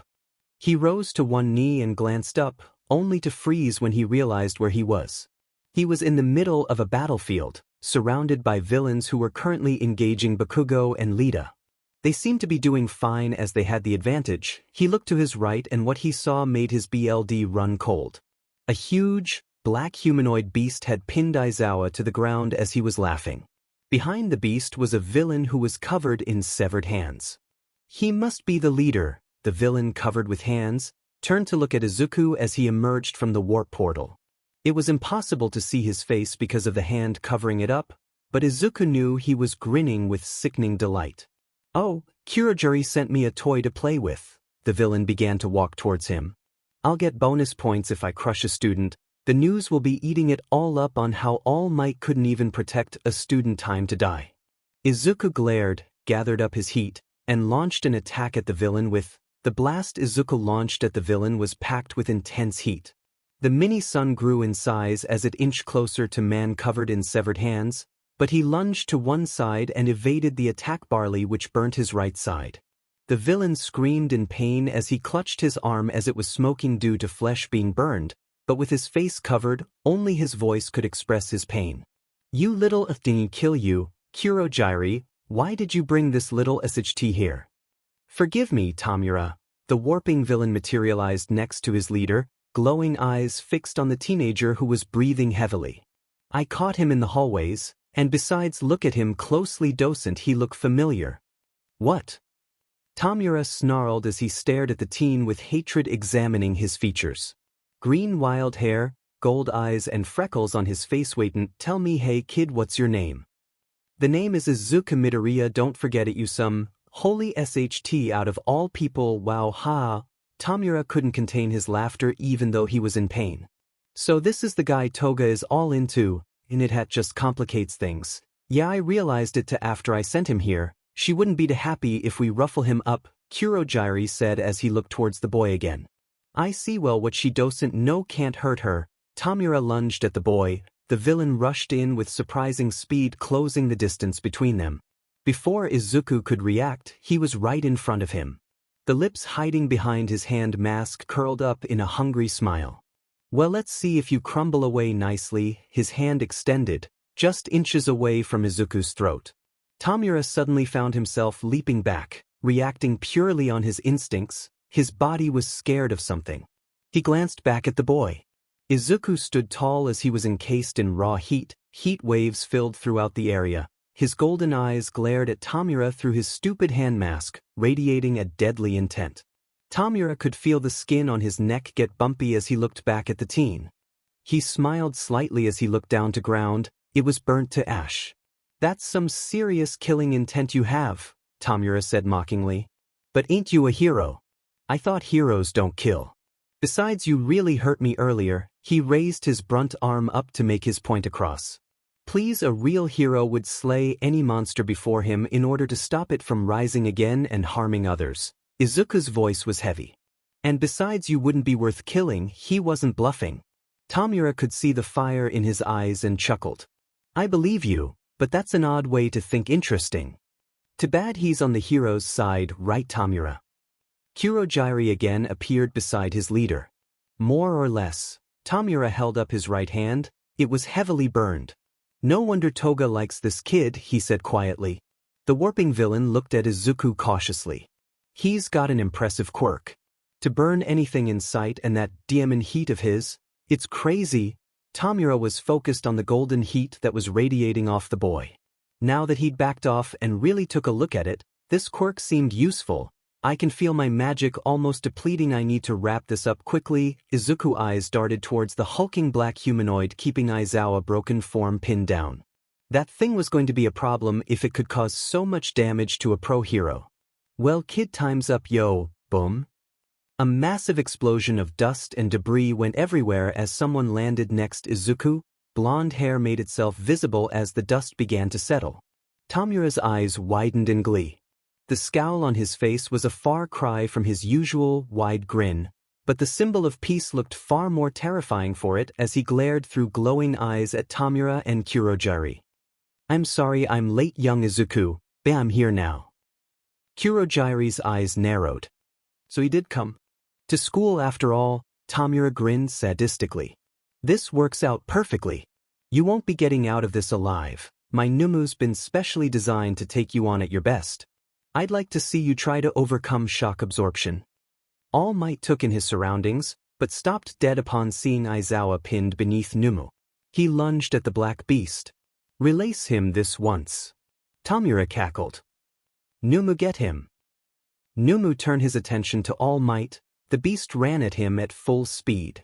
Detroit smash, All Might yelled, delivering a powerful blow that 𝗵𝗆 equally delivered.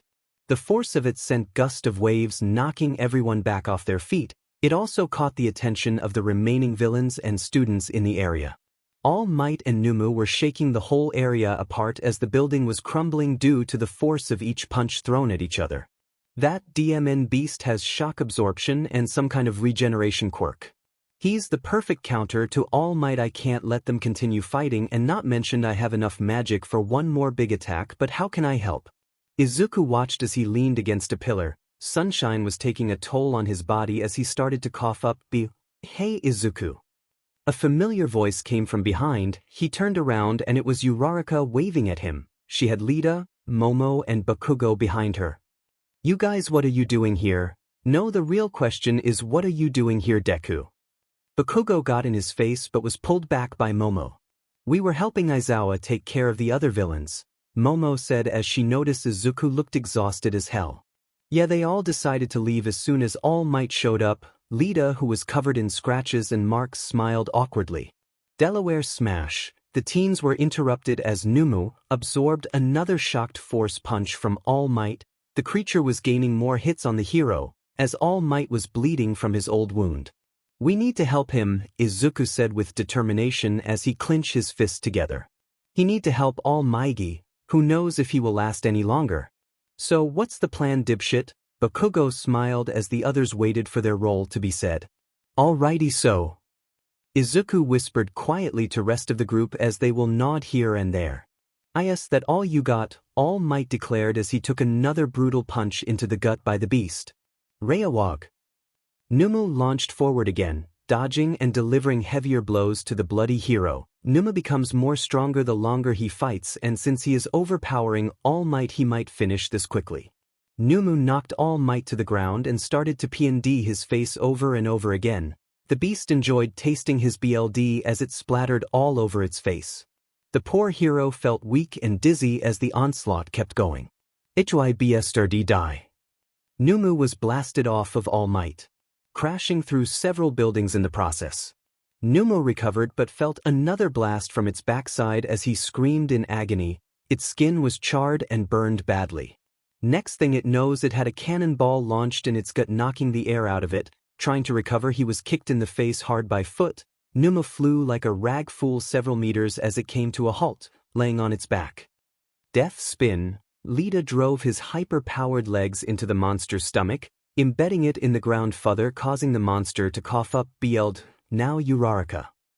𝗵𝗃 got up slowly but felt a small slap on its shoulder. Turning its head, he saw a young girl who looked ready to puke, but 𝗵𝗃 didn't realize he was floating in the air until it was too late.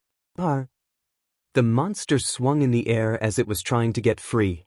Hey you! 𝗵𝗃 looked down to its left and saw the green hair boy charging some kind of attack from his palms. It roared as it was trying to fight against gravity. It knew what was gonna happen. Final impact. A beam of light engulfed 𝗵𝗃 as the beam bursted through the building ceiling. 𝗵𝗃 tried to scream but couldn't since its cells were being burned alive. The beam of heat and light continued as it pierced through several clouds as it made its way into the atmosphere. Finally it exploded, sending massive shock waves throughout the land. Everyone was blown back again. The building couldn't take it anymore and began to fall apart. Tomura froze as he got back up. He was shocked at the display of power. It completely destroyed his 𝗵𝗃 with one attack. He realized that all this was for nothing, didn't get to kill All Might or anyone, in fact all because of that Demon Kid Izuku. He glared at the group of teens who all ran to the fallen form of All Might. What the hell? Tomura hissed out through gritted teeth and scratched at his head furiously until he peeled his scalp. He got a critical hit. I underestimated him and now I have to pay the price. He let his hand drop and snarled viciously. There's no defeating him now with those teens in the way. We can't win against All Might without 𝗵𝗃, Kurogyri. Kurogyri nodded. It's best if we retreat before the other pros arrive. He created a gate that led back to headquarters. Tomura glared at All Might and especially at Izuku as he walking inside through the gate. Hey All Might and Izuku, enjoy your little victory for now because next time you're all dead. And with that he vanished without a trace. Was that the boss? Bakugo said as he helped Izuku to his feet again. Yeah, it was. The dude acts like a depressed kid with daddy issues. Bakugo and Izuku starting laughing as tears ran down their face. They gave each other a hug. Everyone smiled at the two as their interaction seemed long overdue. Even All Might, who struggled to get up, started to chuckle. IzukuxUraraka tapped his shoulder.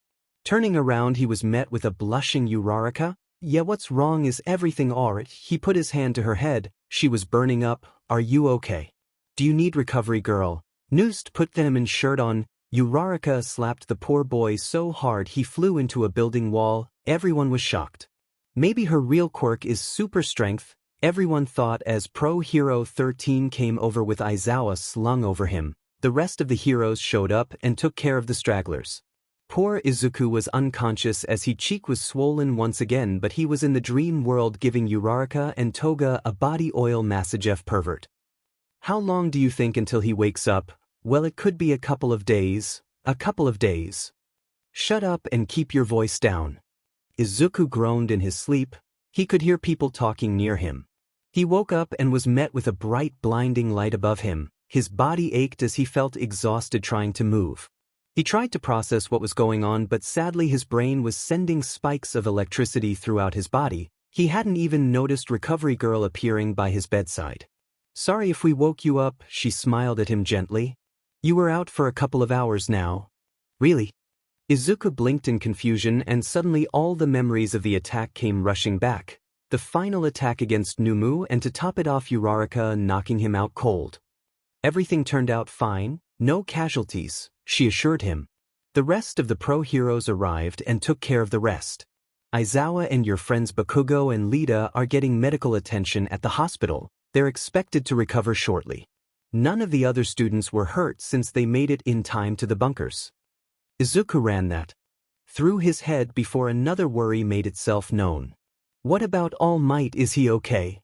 Recovery Girl chuckled and gestured to his right side. Take a look. Izuku looked to his right side and realized that All Might was also in a medical bed, though he was fully awake and smiling awkwardly. He was in his skeleton form, but other than that he looked somewhat heroic. This dumbass over here couldn't stop asking questions, Recovery Girl told him. But he was worried, which is understandable. Yeah, sorry for waking you up, kid, Toshi coughed. But hey, glad you survived that slap from Uraraka. Poor girl was practically in tears after she realized what she did. Really? Well, I'm just glad everyone is okay. Izuku smiled sheepishly as he and Toshi bumped fist. Recovery girl looked and smiled at the scene before her. It brought old memories of her time. 𝗧𝗵𝗲 what about 𝗵𝗃? I need to tell them what happened before they worry. Izuku suddenly panicked. He didn't want another but beating from his mother worrying too much. In that case, it's a good thing we're here. He yelped at the familiar voice and looked up to spot Escanor and his mother by the door. Escanor looked amused at his reaction, but sadly 𝗃𝗁 looked ready to burst into tears. My baby, are you 𝗧𝗂𝗁 did this to you? I will kill them. 𝗃𝗁 was shaking the poor boy furiously back and forth. Other pleasest. I'm gonna puke. As she stopped, he could feel his soul almost left his body. Everyone else in the room laughed at the poor boy's misery as his mother continued to smother him to death. 𝗃𝗁 sighed and put a hand over her heart. You scared me to death, Izuku. Me and Escanor heard about the attack on the news. Sorry, Izuku, Escanor apologized. He leaned forward, hugging the teenager. I wish I could have helped you out. Me and your mother found out last minute. I should have been more responsible and watched over you more. I'm glad you made it out okay. It's not your fault, Izuku promised, waving him down. Don't blame yourself, guys. It happened out of nowhere. Besides, I held my own pretty well today. He sure did. He took out an enemy with one big attack. Toshi exclaimed in excitement. It was so cool how you blasted the creature through the ceiling and into the atmosphere. So this is your power, Sunshine, huh? Yeah, but I wasn't near my full power since it was afternoon, unfortunately. Izuku and Escanor chuckled, knowing the true weakness of Sunshine. Don't worry though, you have one for all now, so take good care of it. With Sunshine added to it, you will become a force to be reckoned with. The skeleton man grinned wide as he sent him a thumbs up. So, you actually did give it to him, huh? My baby Izuku, we have been blessed. 𝗃𝗁 jumped back on the bed and tortured the boy with her love and kisses. So can he use it now? Escanor turned to Toshi. No, not yet. It would take a couple of days to kick in, but he would know when it activates. I see. Escanor turned to see Izuku fighting for breath as he was pulled into a tighter hug. Given the circumstances, classes will also be cancelled for the remainder of this week, so enjoy this time off. All Might went on. Also, when you come back, me and you are gonna do physical training plus hand-to-hand combat, so be ready. Izuku finally got his mother to stop as he listens to each word. Yes, sir, I can't wait. Good, well then you should be good to go. Me on the other hand, I have to stay here for the night, Toshi said sadly as we wanted to move out and about. Recovery girl sighed, but she was smiling. Since you're awake and have no major injuries besides that swollen cheek, you should be fine. I just need your mother to sign these papers of release. Go home after this and get a good night's rest. You should be fine in the morning. Yes, ma'am, thank you. Villain's bar.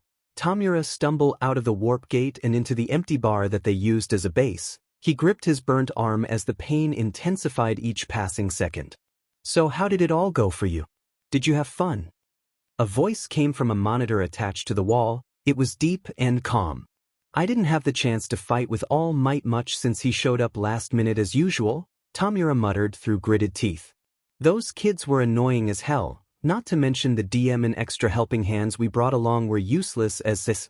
I see, well that's unfortunate. By the way, where is 𝗵𝗄? The voice asked curiously. Kurogiri was now dressed in a butler's suit. He stood behind the bar as he looked towards the screen. My apologies, sir. Unfortunately, he didn't make it as he was killed by some kind of heat/fire attack. What a waste of time and resources to think he would go toe-to-toe with All Might but was defeated. Useless. Sadly, we must try again, but if I may ask, who defeated 𝗵𝗄? The only man I'm aware of that is capable of defeating him with heat or fire is the number 2 hero. Was Endeavor there? Hell no, Tomura frowned behind his mask. It was some stupid kid. He got a critical hit on 𝗵𝗄. I really don't know much about him. It just happened all of a sudden. He purposely didn't mention Izuku's name or any more details for reasons, and left out his damaged arm also. I see. This is an interesting development. Well, if you happen to find more about this boy, be sure to tell me. In the meantime, I have another assignment for you. With that, the voice cut off. Tomura felt his phone vibrate. As he looked at it, it contained the details of his next assignment. He groaned heavily. Man. Kurogiri, can you make me a drink?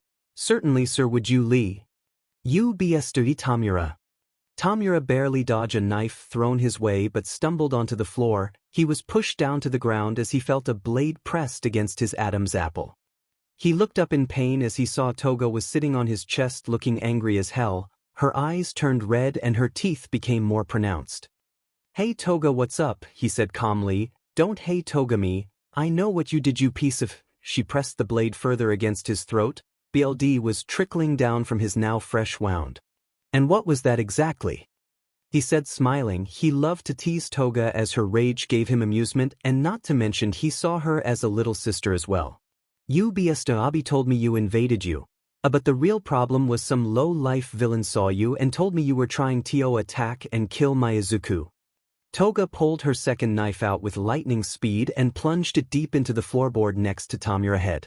She was panting heavily as her bloodlust was getting to her. "Please Toga, get off of him. We didn't know until it was too late, and besides the boy is fine." Kurogyari was cut off by the vicious glare sent his way by the girl. It gave him shivers as he failed to calm her down. "Toga, enough. It ain't our fault you like a wannabe hero anyways." 𝗕𝗶𝗍𝗏 yanked Toga off and threw her back against the wall.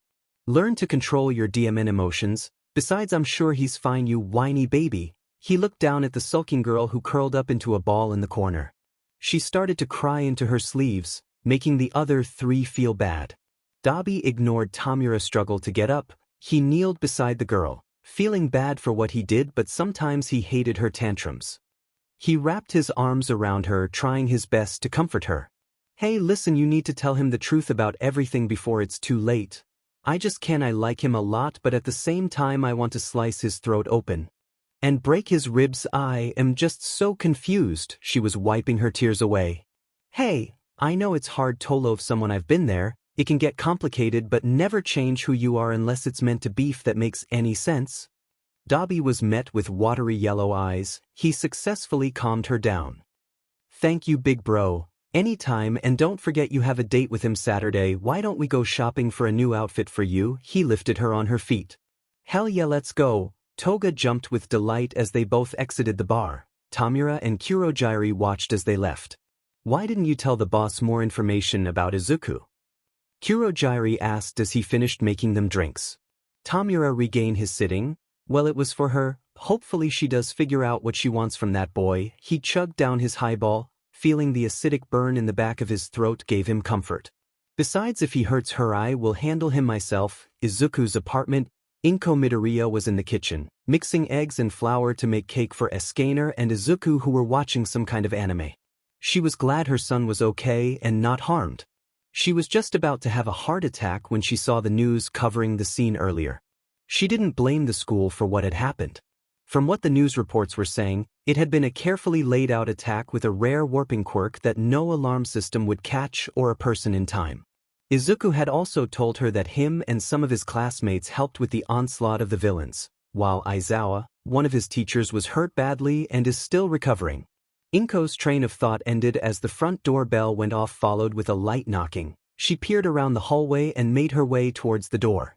Escanor and Izuku were too engrossed with anime to even notice. "Hello." She saw a couple of students who she never met before standing by the entranceway. Until her eyes landed on a familiar blonde boy, she frowned but kept her comments to herself. "Oh, you're all Izuku's classmates." Inko realized they had the same uniform as her son did. "Is something wrong?" Bakugo shrugged. "Sorry about the intrusion, I know it's late, but these assholes wanted to know where Izuku lived, and I just happened to point them in the right direction." Momo scratched the back of her head, smiling in embarrassment. "Sorry, but the truth is Bakugo was gonna visit, and so we tagged along, but yes, it's a pleasure to meet you. My name is Momo Yaoyorozu. Yes, it's a great honor to meet you. I'm 𝗕𝗏𝗍𝗏." Lita bowed, which Inko returned gracefully. "Hi, it's nice to meet you. I'm 𝗧𝗏𝗄𝗏, she said nervously at meeting Izuku's mom. She couldn't believe how young and appealing she looked. "Oh, my baby has actual real friends," Inko said happily but hinted with sternness as she looked at Bakugo, who looked down in shame. "Well, come in, come in. Izuku's in the living room." She let them all in one by one. She weirdly saw how Momo was gripping Bakugo's hand, leading him in like a lost child. She put two and two together. How did this but get her appealing girl like her? She's too perfect for him. She quickly led them to the living room and announced her presence. "Sweetheart, you have guests here." She trailed off and stopped dead in her tracks, staring at a sweating Izuku and Escanor who were doing one-hand push-ups. Both had no shirt on. As they groaned while watching the show, still clueless about what's behind them. His classmates entered the living room and also stared at the image of their friend working out with a huge buff man who had a lion tattoo on his back. Izuku didn't actually stop and kept going. "Hey guys, what are you all doing here?" Uraraka was blushing as her circuits were about to be overloaded. It looked kind of funny as she shifted wildly in her spot. "Izuku, you idiot, work out with a shirt on." She leaped in the air and delivered a devastating wrestling elbow to his back, causing the poor boy to cough up mucus, crashing his face to the floorboard. Inko and Escanor went to the fallen boy as they tried to wake him up, but he was long gone again. "Please forgive, I'm sorry." Uraraka was bowing viciously as she was muttering apologies too fast to understand. "No, it's okay, you did nothing wrong. See, I'm okay." Izuku stood up as he stretched his whole body. He was knocked out for 5 minutes as Uraraka was apologizing to his mother and Escanor for her actions, but to his surprise, "The one who should be sorry is my son. Izuku, you need to keep a shirt on around the house, and you to Escanor in your room, you can have it off, you perverts." Inko defended Uraraka's actions. She sent a thumbs up towards her with a magical smile. "Hey guys, are you hungry? My mom just made some beef curry and I think she's making cake, right mom?" "Oh my god, yes, let me go finish mixing the ingredients. You guys wait right here, I will bring you each a bowl of curry. I hope y'all ain't allergic to anything." With that, Inko rushed back to the kitchen. "Take a seat on the couches if you would like." Izuku gestured to the 2 large couches on each side of the TV. Izuku lived in a very large apartment and really nice furniture that was state-of-the-art. "Thank you for this hospitality, Izuku." Lita bowed as he sat next to Bakugo and Momo, who reclined the chairs all the way back. Uraraka sat on the other couch and Izuku decided to join her. "Well, I'ma go help your mother in the kitchen. You guys don't wreck the place." Escanor left quickly as he felt like a third wheel. "So, what do you guys want to watch?" "Anything if fine, really," Lita said as he was cleaning his glasses. What about an action movie?" Momo suggested. "Oh, how about a scary one?" Uraraka said excitedly. "I agree with that one." "Put on a devil-worshipping 1-inch," Bakugo added in as his grin grew bigger. Momo giggled at his cute expression, which made him blush in heat. The teens all decided to watch a horror movie called The Secret. The 3 boys were deep into the story plot as it was basically about a woman who gives 𝗵𝗲𝗍 to the Antichrist. She must kill her child since it's making everyone she loves die horrible deaths, so she takes it to a church and all SHT breaks loose, except the girls who were scared shitless. Momo would jump into Bakugo's lap and smothered him with her bub as the boy could barely breathe. Lita would laugh it off and tease the shameless couple. On the other side was poor Izuku, who was stiff as a needle. He didn't want to move from his heavenly experience. Uraraka was wrapping her arms around the boy as her double Ds pressed against him nicely. Izuku did his best to keep his mighty sword down, but every time Uraraka would fall for the cheesy jump scare, it was hell for him. He could feel the bub jiggle much to his delight, and the softness of it was beyond bliss. I can't hold on any longer. Hold it together, you son of a beach." "Sorry for the wait, I just finished the cake. Here you go." Inko came to the rescue as she passed each teen 1 bowl of curry, drink, and vanilla cake with rock road ice cream on the side. "I hope you all like it. If you need anything, Izuku, I'ma be in my room watching Family Feud." With that, she left as Escanor followed her like a lost puppy. Bakugo glanced over his shoulder at Izuku. "Tell your mom her curry is good, and this cake is better than my mom's baking for sure." Izuku smiled. "Thanks, she really is passionate about her food. Yeah man, your mom sure does know how to cook. This beef is so tender and soft, and oh my god, this sauce is delicious. I should hire her as a chef." Momo was stuffing her face as she was almost finished with her bowl. "I'm sorry, but this cake is so moist and soft it brings back memories of my old home." Lita started to tear up as he had his mouth full of cake and ice cream. He didn't even start with the curry, just went straight with the dessert. His embarrassment about how his mother was basically getting worship was cut short by a small poke to his chest. Izuku looked down to see Uraraka with tears running down her face. "Hey, are you alright?" He put a hand on her shoulder, catching the others' attention as they watched the two. "Yeah, just Thank you for being my friend. She wiped her tears and turned to look at the other three. All of you, thank you for accepting me, and I'm glad I met you all. No, the pleasure is all mine, and thank you get letting be your friend, Momo reassured Uraraka. Bakugo just nodded and continued eating. Yeah, Uraraka, it's no problem, you're a great person, 𝗧𝗓𝗏 said. He had ice cream stains on his cheeks. Izuku sighed. Smiling, he placed a hand on her back and started to rub her. She eventually relaxed into the gesture. 𝗧𝗏, Momo and Bakugo continued to watch the movie. He should just ask her out already, they all thought. Izuku chugged his banana smoothie he'd made with the silent blender.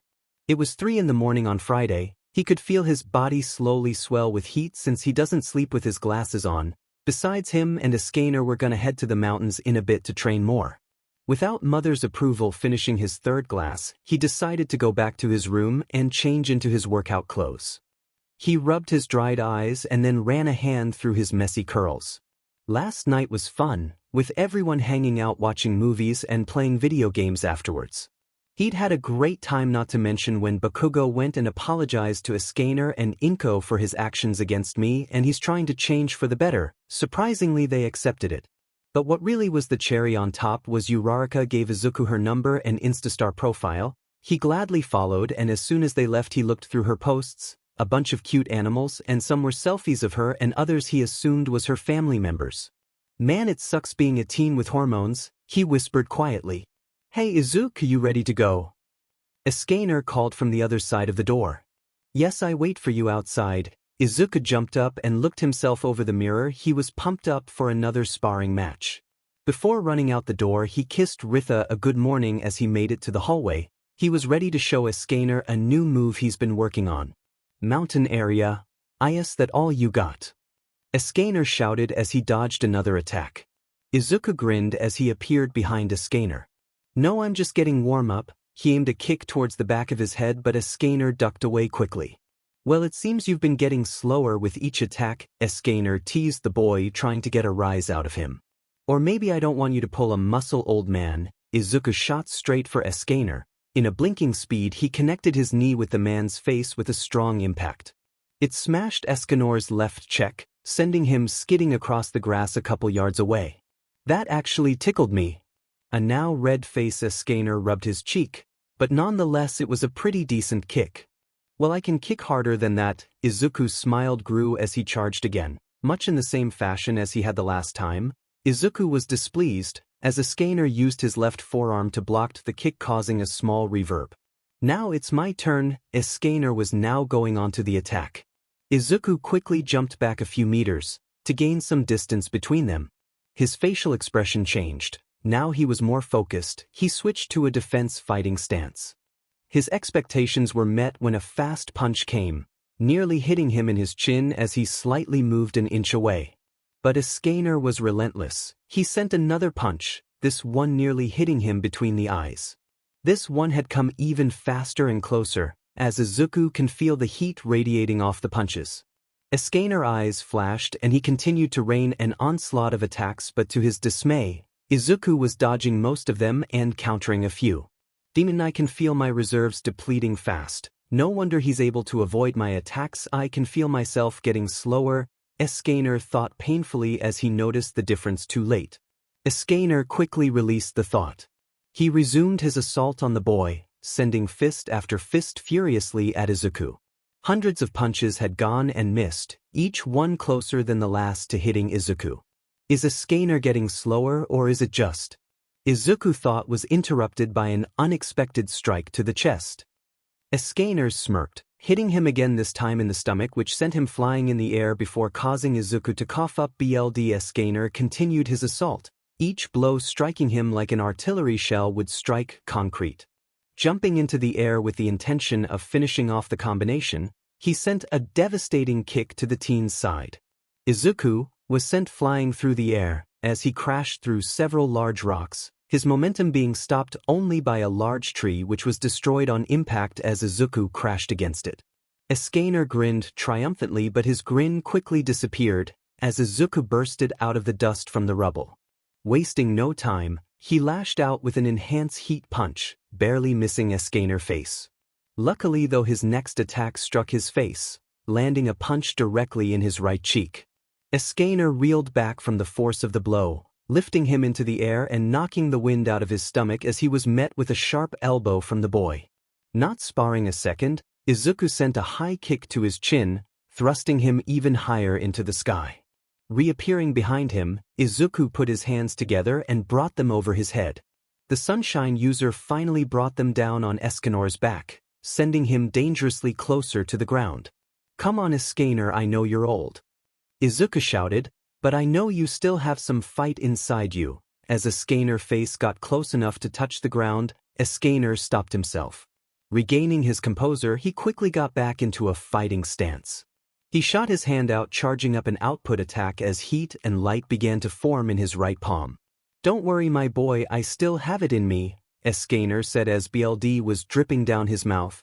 As soon as Izuku saw this, he lifted his hands above his head in the same manner, charging up a mini-sun kinda like Goku's spirit bomb. Their power was reaching dangerous levels to its maximum. They both looked at each other. "So this your new attack you wanted to show me? Looks a lot like my cruel son. Trust me, it's more effective. We shall see about that." Cruel son. Perfect son. A large bang was heard as the two attacks met each other in mid-air, knocking both fighters back a few feet. Pushing each other's blasts back, the two engaged in a sun warfare. Izuku's muscles bulged as he put more magic into his attack. Escanor is putting a lot of power into his attack as well. Izuku tensed as his son was getting pushed back. "It's now or never. I need to up the stacks." Izuku's heat began to swirl around him as it spiked higher than before. Now slightly overpowering Escanor's attack, he began pushing the attacks back down towards him. Izuku pushed with one more wave of magic as his sun grew again, now tripling in its size compared to Escanor's. The man at this point had completely dropped to the ground and had drove his foot into the earth, causing large cracks to appear around his feet. The former sin of pride was struggling as his muscles were aching. "Are you struggling? I'm not surprised. I would too against my own attack." Izuku was smirking. "Whatever this is, nothing child's play really." Escanor struggled to keep his face up. "I figured you would say that. Let's up the game." "Wah." Izuku concentrated more power and with all his might, expand. He expanded his sun, which ate up Escanor's smaller sun. Catching him off guard, Izuku took advantage of it and pushed one final time, sending his now perfect sun into Escanor, which ate him up also. "Begone." With a flick of his fingers, his attack exploded. Boom. The force of the attack sent shockwaves throughout the land as the trees and large rocks blew away, sending debris everywhere. Intense heat waves followed up as it burned everything around them about 2-mile radius, evaporating the nearby lake and leaving a good dent in the earth in the process. "Whoa," Izuku said, sweating while wiping his forehead. "It was more effective than expected. You call that a perfect Sunday?" Izuku's eyes widened as the dust settled from the blast, showing Escanor, bloody and his clothes ripped apart. His muscles were glowing as he smiled proudly. "But how are? Let's just say that your sun was indeed powerful, but it wasn't fully concentrated. It had weaker points in some areas while some were high. In truth, it was devastating attack, but you could work on it more to make it stable as one solid sphere." Escanor finished as took a fighting stance in the crater he was standing in. Izuku smiled. He quickly swept down to the ground at high speed towards Escanor. Escanor was ready. He brought his right forearm in preparation for the charge from Izuku. Just as the blow was about to land, ring answer the diamond phonering ring. Izuku stopped and scurried away to the side. He forgot he had his phone in his pocket. He looked at the caller ID and his face paled. He answered cautiously. "Hello. Where the hell are you, Izuku? Is Escanor with you?" "Yes, mother he. Do you have any idea what time it is? Get your ass back home now." Without a second thought, Escanor created a light portal and ran through without hesitation. Izuku ran after him as he stumbled in. "Man, she's so gonna kick our butt." Two lone figures were in the distance, covered within the large dark trees as it cloaked their presence. They were muttering to each other as they just witnessed the fight between the man and boy. "Holy sh! Did you see that? That attack blew up the side of the mountain." a female figure said as she was slowly cutting her wrist with a skeleton dagger, watching her own BLD fall down onto the tree bark, turning it black and lifeless as it continued to run down onto the ground, having the same effect killing the nearby plants. She wore a long sleeve and dark pants. Her black hair with highlights of blue gave her off as a punk star kid, since she also had makeup up that would make a goth proud. Her cheekbones were very prominent, and not to mention she looked sickly. Her blue eyes looked like the ocean. The male looked in disgust at the sight of the girl and her weird antics. "Don't you have any manners? Do that on your own time you." He looked back at the scene of the battlefield, examining the aftermath of the two attacks colliding. He wore a battle armor like that of a knight, but his was red and gold. His sword was pinned up against the branch as his fiery red hair blew against the wind. His eyes were orange as embers. Shut you judge people too much, that's why you don't have any friends," she shot back at him as she made another cut. "I do so have friends. Your demon teddy bears don't count. I'm talking about real-life people, not your stuffed playthings. 𝗕𝗏𝗍𝗂𝗧𝗏. Their petty argument ended as their communication device went off, halting both of them in their place. They hesitated for a second as they were too nervous to answer the device, because of the person on the other line. "Aren't you gonna answer it? You know she hates waiting. Give me a second, will you? I just didn't know she will call so soon." The male reached with his glove hand and pushed the circular button on the sphere-like device. He stumbled back as a projection of a female figure came to life. The figure of a woman appeared as she wore a hood covering her face. "My queen, we have news for you, W." They both bowed quickly but were interrupted by the women. "I already know of what you saw. Remember, I have eyes of my own." She chuckled as she pointed to a crow behind them. Its eyes glowed red in the darkness as it was staring at the other two. "Yes, my queen, your vision is always supreme. I have a question though. Why does the boy have them same abilities as Escanor? How is that possible? I thought Sunshine was picky on choosing on host, especially if it was human," the female said as she stood up to look at her 𝗵𝘃𝗧𝗏. She was curious on this new development. She only met Escanor once, and that was a long time ago. She now has a chance to fight him and his protege. Who cares about that? What are we waiting for? Send an 𝗵𝗲 over her now. This is our chance to kill them once and— The male's words were cut short. He was lifted off the ground as his felt a hand crushing his throat. He looked down but saw no hand grabbing him. It was some unknown force that was doing it, like Darth Vader force choke. He struggled to breath for air as his eyes were bulging out. BLD was escaping his nose as he became lightheaded. The female onlooker was frightened as she watched her comrade being choked, but she kept to herself. She didn't want the same to happen to her. "Did you just tell me what to do? You know I don't like people telling me what to do, right? Remember your place, war, and next time let me respond to Death's question before you chime in." The projection released her clenched fist, which resulted to a now coughing war who was gasping for air on the ground.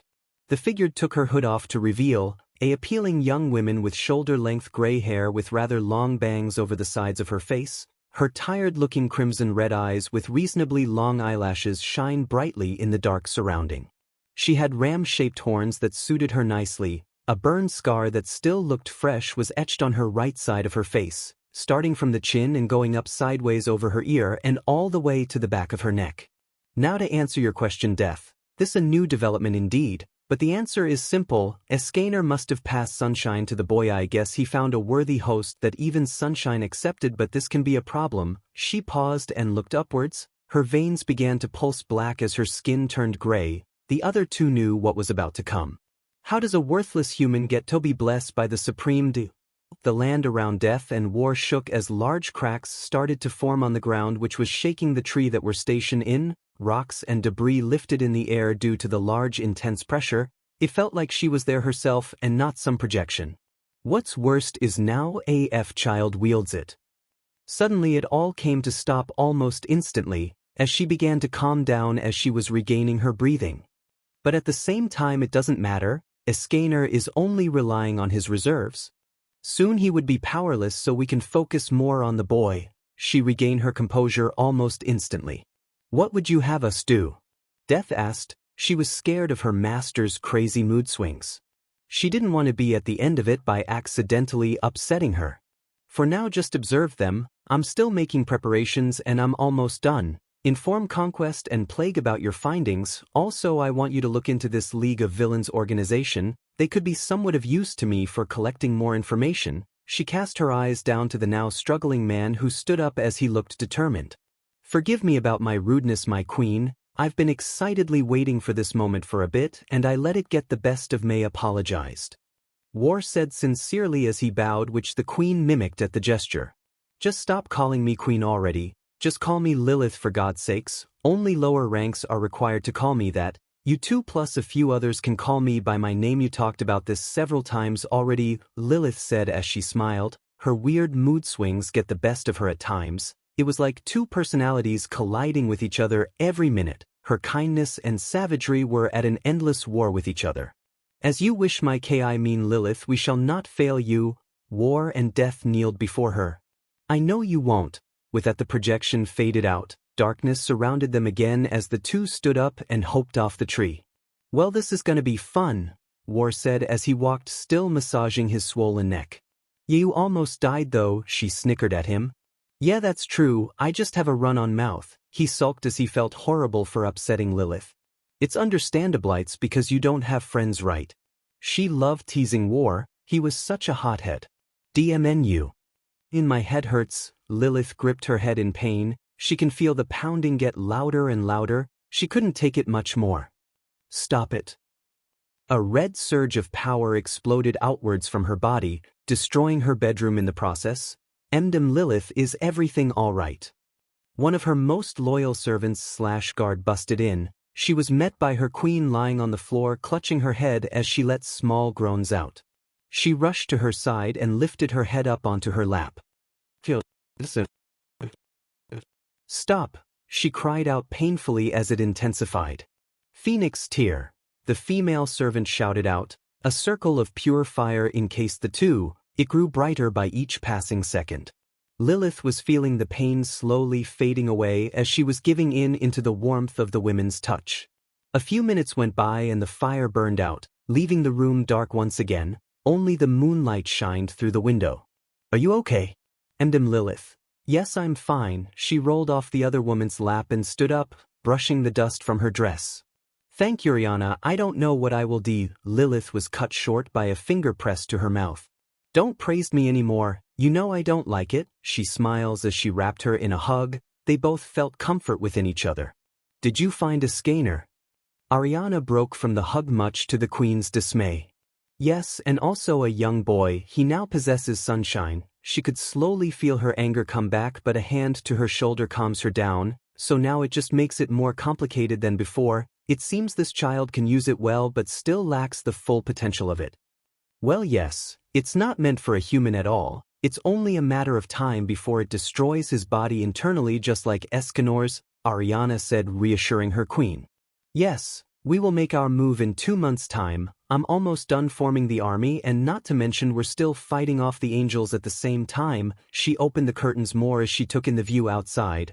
Ariana joined her and they both smiled. Plus they were surrounded by lava as demonic creatures all shapes and sizes were torturing humans, from children to the elderly. Evil laughter ran throughout the kingdom of demons, as the Tower of Darkness stood tall and proud. The screams of innocent was music to Lilith's ears. She despised humans with passion, even if they're from another dimension.